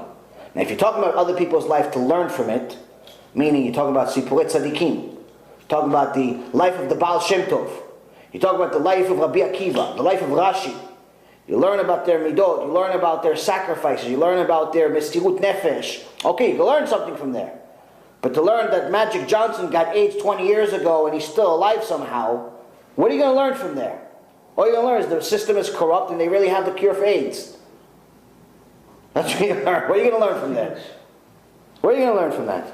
So some people who have no Torah are very empty. They usually talk mostly tasteless. Right, it's nothing. Nothing. You talk about nothing. So if all you have to talk about is tasteless information, that means that your brain is empty. You have to fill it up with some wisdom. You have to start filling it up with something worthwhile. Can you use that talk to get close to someone? Use the talk to get close to someone, then it's... Someone likes sports, whatever. Yes, then it's the next form of conversation, then it's worthwhile. Fourth type of conversation is worthwhile conversation, which is conversation that you're doing for the purpose of praising someone, or of connecting to someone, or even of rebuking someone. Rebuking someone is not a pleasurable experience, at least not for somebody that's doing it for the right reasons. But if you're rebuking someone for the purpose of helping him, if you're talking to them for the purpose of connecting to them, even if it's about a subject that's nonsense, like sports, but you want to get the kid to connect to you. Now this kid comes from a broken home. Abba doesn't like him. Ima is this. Everybody in school is this. You want to connect to this kid. You want him to do TeShuva. You want him to come back to yeshiva. Now, you can't go to the kid, 12, 13, 15-year-old kid, tell him, hey, Mechal Shabbat mot yumat. Who are you to tell me that? First you got to tell him, listen, kid, what do you like? I like baseball. Okay, so talk to him about baseball. Who cares if it doesn't matter to you? Why? Because you have to connect them first. So that's worthwhile talk. There's a toilet, there's a purpose for it. You're not talking about baseball because you like baseball and you really care that Derek Jeter hit the ball right or left or this one or that one. It's not because you care about the sport. It's a worthwhile purpose. The purpose is to connect to this kid's heart so he can befriend you and then listen to you. That's worthwhile. And then last but not least is permissible talk. What's permissible talk? Business discussions or domestic issues. Meaning you have a business, you have to run a business, you have to talk about the economy if it's related to your business. You have to talk about products if it's related to your business. You have to talk about vendors if it's relating to your business. You have to talk. You can't be a mute and run a business. Same thing with domestic issues. Sometimes You have to tell your wife, listen, what food do you want to get? What's the budget for this month? How was your day? Yes, in reality, your conversation with your wife 9 out of 10 times is about something you're probably not even interested in. Or your conversation with the wife is going to be, or with the husband is going to be a conversation you're not really interested in. He's interested in sport, you're interested in, I don't know, dresses. But for the purpose and the sake of the relationship, you have to have that conversation. It's necessary to build a connection. So Chazal says, don't speak too much to the woman in a sense where, don't speak too much nonsense where there's no point. But it doesn't say don't speak. It says don't speak too much. So that's something we have to understand. Now sometimes you have a situation where somebody, usually a fool, likes to talk so much that he doesn't let anybody else talk.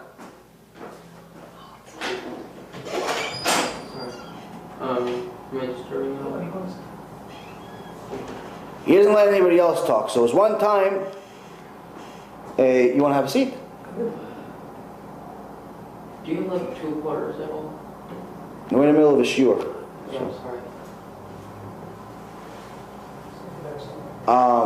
Sometimes you have somebody that likes to talk, likes to hear himself talk about any subject, but is at a point where he's not really looking to develop relationships. He's looking to just, be on a stage. He's not looking to help anyone. He's looking to just get fame.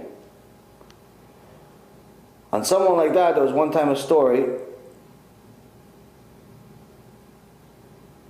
The Mekor Baruch says there was one time a conference where there was one person wouldn't let anybody else talk. And then one guy at the table wanted to get him to stop the talking, but you have to do it in a clever way. So the guy talked, and eventually he said, one time I heard so-and-so say, and the other guy said, liar, liar, that's a lie, you didn't hear it at all. He goes, what? How do you know I lied? Well, you were there. He goes, no, it's not possible that you heard anybody say something, because you never let anybody talk. That's legit. And then, so... Some people start a fire because they want to shut it off. Then they end up burning the whole neighborhood. It happened. So now, we have to understand when to talk, when not to talk. The next thing is, it says, "Velo hamidrash hu ha'ikar, ela ha'ma'aseh." Ha'ma'aseh. V'kol ha'marbe dvarim mevih chet. So it says, after we understand the significance of talking and being quiet and so on, it says, okay, if you're going to already talk, let it be worthwhile talk. Let it not only be permissible talk, but let it be worthwhile. Because he's saying here in the Mishnah, it's not that you just giving a speech. Great, you gave a speech. You gave 1,000 speeches. What happened out of it? Did somebody do TeShuva? Did somebody improve their life because of it? Did something happen? Like, what was the point? What's the bottom line? Somebody leave the place with tzitzit on? Did somebody late tefillin the next day? Did somebody keep Shabbat? Did somebody get married? Did somebody have a kid? What happened? What's the point of your speech other than you making money? What happened? Is there a point for your speech?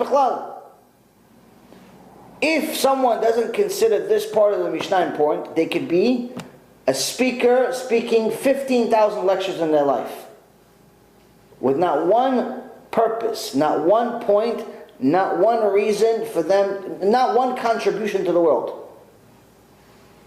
All they cared about is being one of these scholarly looking people that today, a lot of the darshanim, even if they're rabbis, they all look like models. They're all groomed, and this, and the fruit, and the tie is this, and the tie is that, and everybody's like all groomed, and they all speak a certain way, and they all, learn a certain way of speaking.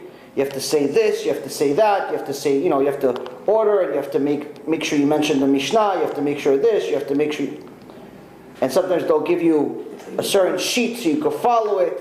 All nice and all. Great, do it, whatever you got to do. If it works for you, great. They make PowerPoint presentations. Chazak u'baruch. Great. What's the point? Something happen out of it? Did somebody do TeShuva? Did somebody get chizuk? Did somebody not get divorced because of you? Did something happen? Or did everybody said, oh, what a good speaker. And that's it. And they went home and they went to sleep and nothing happened. Are you looking to be an aristocrat? Or are you looking to help people? Because it's not the theory that's important. It's not your ideas and your speaking skills and your sophisticated PowerPoint presentation and how you arrived at the climax of the conversation and how you broke down and you connected a bunch of complex issues and broke them down into a simple formula and made yourself look like you're a brilliant speaker and wow and wow, wow. Who cares? Something happened. What's the tachlis? Something happened. There's a result, there's money, there's something, like, what's the point? Because if you don't consider this part of the Mishnah, your whole life's a waste of life. Everything is a waste. Whether you're a public speaker or you're private. Whether you're speaking to your kids to educate them, or your wife to develop a relationship, or you're president of some organization. If you don't consider this part of the Mishnah, everything we just said up to this point is meaningless. It's like all or nothing. It's either you're going there to say words that are of value, or you're just wasting your time. Or you're just tochen mayim. Rav Kook once said, I don't speak because I have the power to speak. Oh Hashem, very powerful rabbi, very big rabbi. He says, I don't speak because I have the power to speak. I speak because I don't have the power to remain silent. I see a bunch of sinners, I don't have it in me to let them continue sinning. I love Hashem too much. I love Hashem too much to see all my brothers and sisters get themselves first-class tickets to Gehenom by being Mechalel Shabbat and all of these other major sins. I speak because I don't have the power to see them go and destroy their life, destroy their marriages, destroy their kids, destroy their everything. This is one of the people that don't understand the Mesirut Nefesh that's required to do this, to do KIRUV, to do what Rav Mizrahi does, to do what I try to do it this style, specifically. More so than anything else. Not because anything else doesn't work or anything like that. There's certain styles that work, there's certain styles that don't work.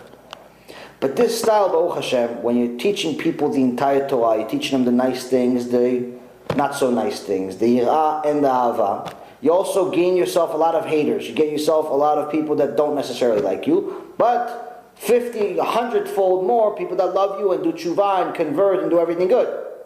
For every one hater, you have thousands of people that love you and did TeShuva and everything changed. But who wants to get a hater? Even if you have one hater, I got one email. This one guy hates me like I was Hitler. And it makes me feel bad. It makes me feel terrible. Like, why does somebody hate me? What did I do to you? What, I kill your parents? What did I do to you? You hate me? Okay, you don't like what I said. Well, I said it. I created it. Guy hates me. But what keeps me going? Your supporters. Thousands of people, Baruch Hashem, that, oh, great, this, that. They say, they appreciate the Torah, not me. Who cares about me? Me, the point is to appreciate the Torah, appreciate the truth. The point being here is that See, if you ain't got no when haters, people, okay, Baruch Hashem. But now the point being is, people say, you talk about Yirat Hashem all the time, fear of Hashem, fear of Hashem, fear of Hashem. Why don't you talk about Ahavat Hashem like they do in Breslev? Why don't you talk about Ahavat Hashem like you do in, a Chassidut? Why don't you talk about Ahavat Hashem like they do at Chabad? Why don't you talk about Ahavat Hashem? For more advanced people. No. It's not that it's for more advanced people only. You teach both, though. You also teach us. The only reason that I do this, the only reason that Rav Mizrahi has been doing it for 22 years, 23 years. You're the only ones doing it? The only reason we do this is because we love Hashem more than anything else in the world. Because there's no other benefit. There's no money in it. You don't get paid for lectures. You're giving lectures for free.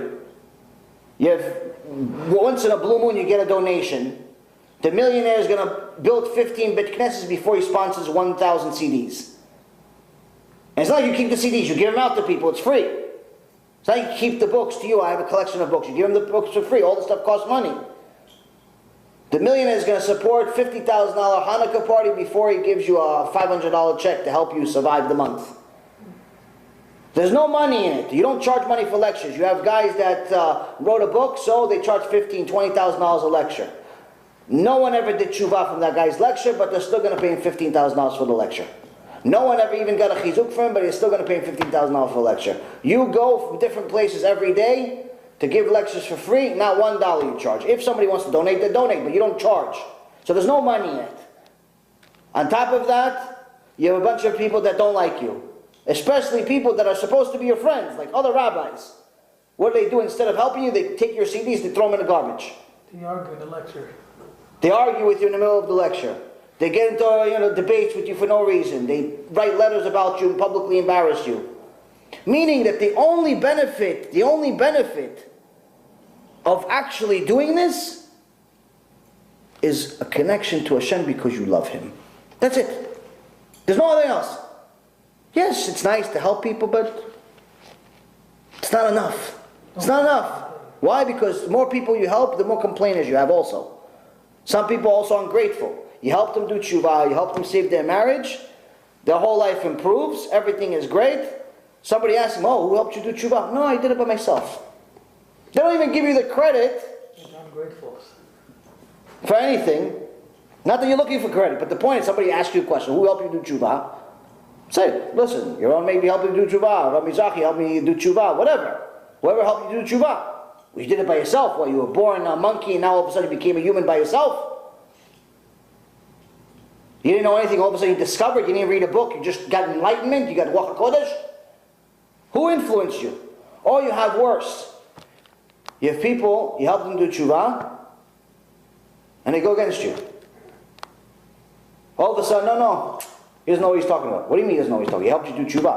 No, but I already learned, I know more than him now. What do you mean you know more than him? You're learning for 6 months in a kollel. You know more than him. You learned for 20 years already. What do you know? What do you know that he doesn't know? No, I listen to everything he has. I listen to all of his lectures already. I listen to everything. I love it when people tell me, oh yeah, I listen to all of his lectures. Yeah, you listen to 4,000 lectures? Do you listen to 200 lectures that I have? 300 lectures, whatever I have? Who listens to 300 lectures? Who listens to 500 lectures? Few and very few actually listen to that many lectures. Oh, I listen to everything. Come on, no? People are ungrateful many times. Or sometimes you have somebody, you help them in every way possible, above and beyond. I even have a guy, I got him tefillin, $1,000 tefillin, high level tefillin, because whatever, he told me he didn't have any money. So I got him $1,000 tefillin, got somebody to donate, got him expensive tefillin, so he could do mitzvah every day, do tshuva b'ezrat Hashem. As you would have it, his financial condition started becoming better. So you think, okay, listen, you realize that I'm living on a miracle every single month. Maybe you should at least give part of the $1,000 back. You don't need it anymore. Maybe you should sponsor a CD, sponsor one CD, $1, sponsor something, do something for heaven's sake. What I do? He publishes, oh, I just donated to this organization. Like, like the ones that you don't even know, the ones that you don't know anything about, that didn't help you, do anything for you, you're giving them money, but the ones that actually helped you, give you tefillin for the first time in your life, you're not helping, you're not giving, nothing. But that's it, that's what it is. So This is my point, my ultimate conclusion is not that I'm bitter, chas v'shalom. Everything is from Hashem. Everything is from Hashem. You're not looking for favors from anybody. You're not looking for anything from anybody. The point I'm trying to tell you here is the only reason to do this way, only because you love Hashem. Meaning that I could tell you, I could give you all the shurim in the world of love Hashem, love Hashem, love Hashem. Hashem is so good for you. Look, you have eyes. Hashem is so good to you. You have ears. Hashem is so good for you. He has wife. He has kids. You have this. I give you all the reasons in the world to love Hashem. But the best thing I could show you to make you see what loving Hashem is by telling you how to get to that point, what to do. You know you have eyes. I need to tell you have eyes. You know you have ears. I need to tell you have ears. You know you have a wife. You know you have a kid. If you don't know enough to thank Hashem for that, then you still need to work on yirah. You're still not at the level of ava. You're not at a level to learn about avat Hashem, loving Hashem. You're still at a level where you need to learn about yirah. But more than anything else, you have to understand, we don't teach yirat Hashem because we don't want to teach avat Hashem. We teach it because that's first grade level. That's the beginning. It's first grade, second grade, third grade, fifth grade. That's all of school. Avat Hashem is like PhD. You don't get there day one. It just doesn't happen that way. That's for the minorities. Right? So now someone needs to ask themselves, am I just talking and talking and talking and nothing's changing? I'm talking till I'm blue in the face, but you're still not keeping Shabbat. I'm talking till I'm blue in the face, but you still can't hold yourself. As soon as there's food on the table, you jump on it like a wolf. I'm talking till I'm blue in the face, but you still yell at your wife every day, scare the poor lady. I got one guy pretends to be a tzaddik. His wife every other day tells the rabbanit that he's torturing her. He pretends to be a tzaddik. Pretends to be, on Rosh Hashanah he wears white, like a mekubal. This, that, his wife, Hashem Alachem, she's scared for her life every day. Is a tzaddik, is a na'alayim? What are you doing? Learn to be a human being first. Learn to be a human being. So if you're coming to my shiurs, you're watching my lectures, and you're still that way, I'm failing. But if you're not watching the lectures, you're not coming to the lectures, you're not listening to the advice that I give you, I tell you to come, you don't come. I tell you to do, you don't do. What else you want me to do? What else you want me to do? Beat you up? What do you want me to do? So that's what you have to understand. As a speaker, as a person, if you're going to teach your kids, if you keep telling your kids something and they're still not listening to you, there's something wrong with you, not them. If you keep telling your wife something and she's still not doing it, there's something wrong with you. She's not doing it because she doesn't want to do it. Because of you, she doesn't want to do it. Not because of her. You're not giving her a reason to do it. You're not giving him a reason to do it. He doesn't want to do tshuva because he doesn't see a reason. Give him a reason. If you keep saying something and nothing changes, there's something wrong, my friend. Hashem is telling you, something's wrong. Something's wrong with what you're doing. So you have to understand, don't just talk about theories. Importance is action. Something has to come out of it. Something has to come out of it. Somebody at the end of the big lecture has to put on tzitzit. Somebody at the end of the lecture say, I'm going to put kisui rosh. I'm going to keep Shabbat. Something has to happen. If you finish the lecture, 15,000 people, not one person is doing anything about it, you should give a refund. Wasting words. And last but not least, we'll finish here. It says, one who talks excessively brings on sin.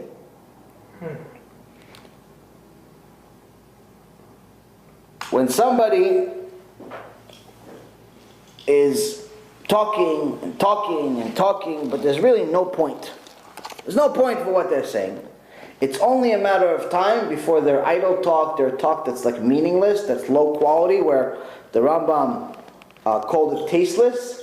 It's only a matter of time before this tasteless conversation turns into forbidden conversation.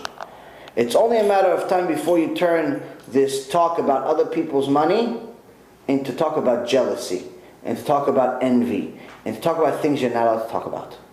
Oh, you remember that guy's house? He just built a new house. Where did he get the money from? Oh, maybe he did this, maybe he did that, maybe this, maybe... Then you start, okay, so you're talking about some baseball player's money, that's tasteless talk, eventually culminated and became Lashon Hara about your next door neighbor that's building himself a castle. What is your business? What do you care he build himself a castle? Or is he stealing money from your bank? What do you care if he builds a castle or not? What do you care if he has a brand new car or not? Be happy for him. Well, you're the only one that deserves it. Say Mazal Tov. Some people they will key his new car. Those are the jealous neighbors. So ultimately, a person needs to understand, they need to make sure that they use their words very, very carefully. They don't get to a point where they're sinning. They don't get to a point where all their words are meaningless.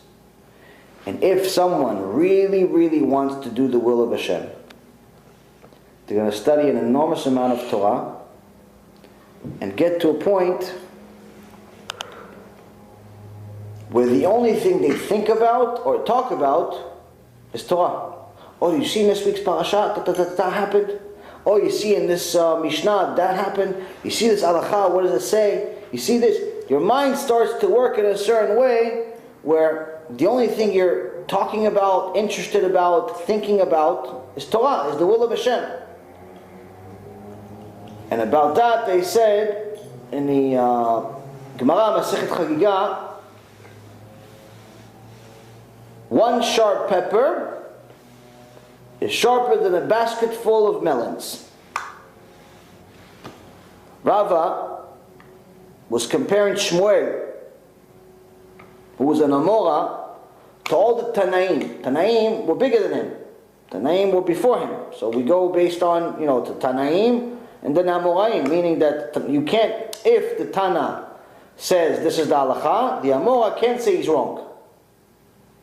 He has to figure out how the Tana got to his point. He can't say he's wrong. You're never going to, I can never override somebody that came before me's rule. So now, but they're saying here that Shmuel was such a high level Amora that he outwit the Tanaim before him. Contradicting. Saying that he's one sharp pepper is sharper than a basket full of melons. So what are they saying really here?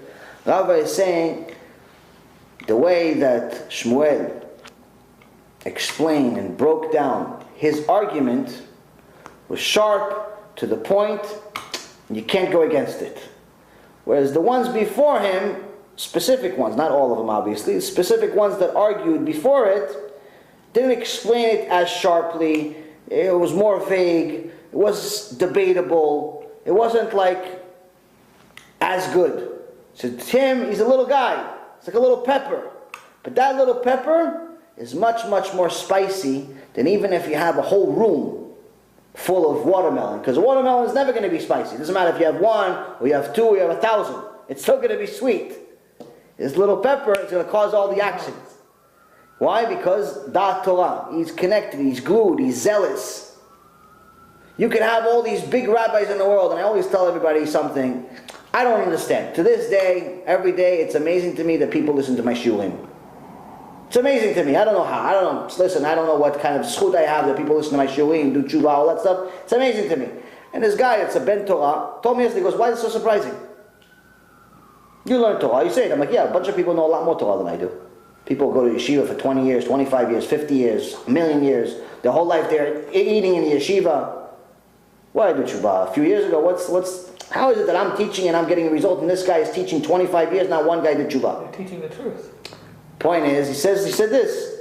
He says, one sharp pepper is much spicier than a basket full of melons. If the guy is telling you all the nice things, listen, you're a tzaddik, you're great, everything is mellow, everything is good, we don't really want the Mashiach to come, we're already happy in America. We're already happy, look at my business, I have my shul, I have this, I have that, everybody's comfortable, everybody's great, everybody's wonderful, let's have everybody over for Shabbat, let's have everybody over for the Chagim, let's have the seminar a couple of times a year, let's get away from Pesach, everyone's comfortable, everybody's great. He goes, that guy? He's not helping anybody but himself. Little sharp pepper tells everybody the truth. Hey, Mechalel Shabbat Mot Yumat, anger is a Avodah Zarah, wig, you have a serious problem. I don't worship. Yep, you're telling me he's little sharp pepper. You don't know, you're not Gdol, you're not nothing. You're actually saying what the whole Torah says. It says that little pepper is going to be a lot sharper. That little pepper is going to be a lot sharper. So now, how do you get to Torah? We'll finish with this last point. How do you get to the point of getting Torah? Shlomo HaMelech in Mishle, chapter 2, the first 6 verses, gives us mamash an instruction set. He says, Bni im tikach amarai umitzvotai titzpon itchach להקשיב לחוכמה אוזניך תטה לבך ולתבונה כי אם לבינה תקרא לתבונה תיתן קולך אם תבקשנה ככסף וכמטמונים תחפשנה אז תבין יראת אדוני ודעת אלוהים תמצא כי אדוני ייתן חוכמה מפיו דעת ותבונה. This is my child. If you accept my words and treasure my commandments with yourself, to make your ears attentive to wisdom, incline your heart to understanding, for only if you call out to understanding and give forth your voice to discernment.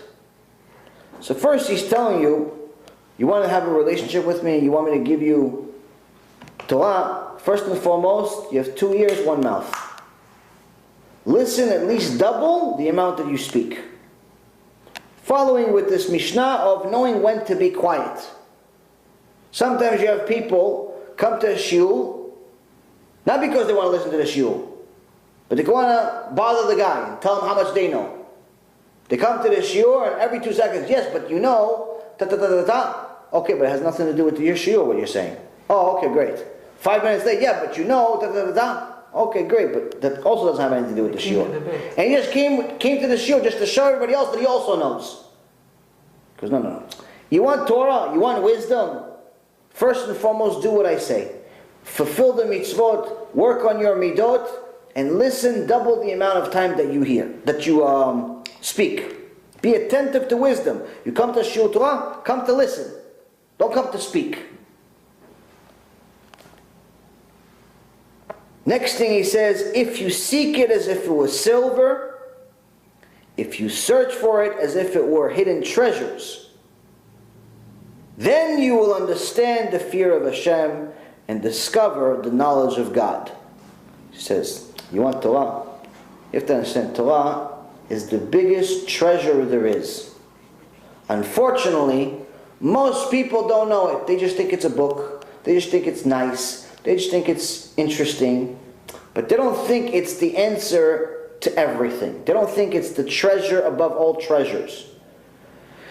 Because you want to have a life where all you're thinking about is Torah, all you're talking about is Torah, where every word of that comes out of your mouth creates life instead of killing you. Every word that comes out of your mouth is a mitzvah instead of averah. You have to earn Torah. How do you earn Torah? You earn it by searching for it and working for it like it's money. You're working 100 hours a day to become a millionaire? Work 200 hours to get Torah. You study 5 years to become a doctor? Study 10 years to be a Talmid Chacham. Or at least an ounce of a Talmid Chacham. You're working day and night, not sleeping, just because you want to win this, do this, get this contract, get that contract. No less if it's Torah. Treat your Torah like it's business, like it's money. Chase it like you chase money. Chase it like it's the biggest treasure in the world. Because in reality, unlike money, where we finally arrive to having a lot of money, you realize it's not really worth that much.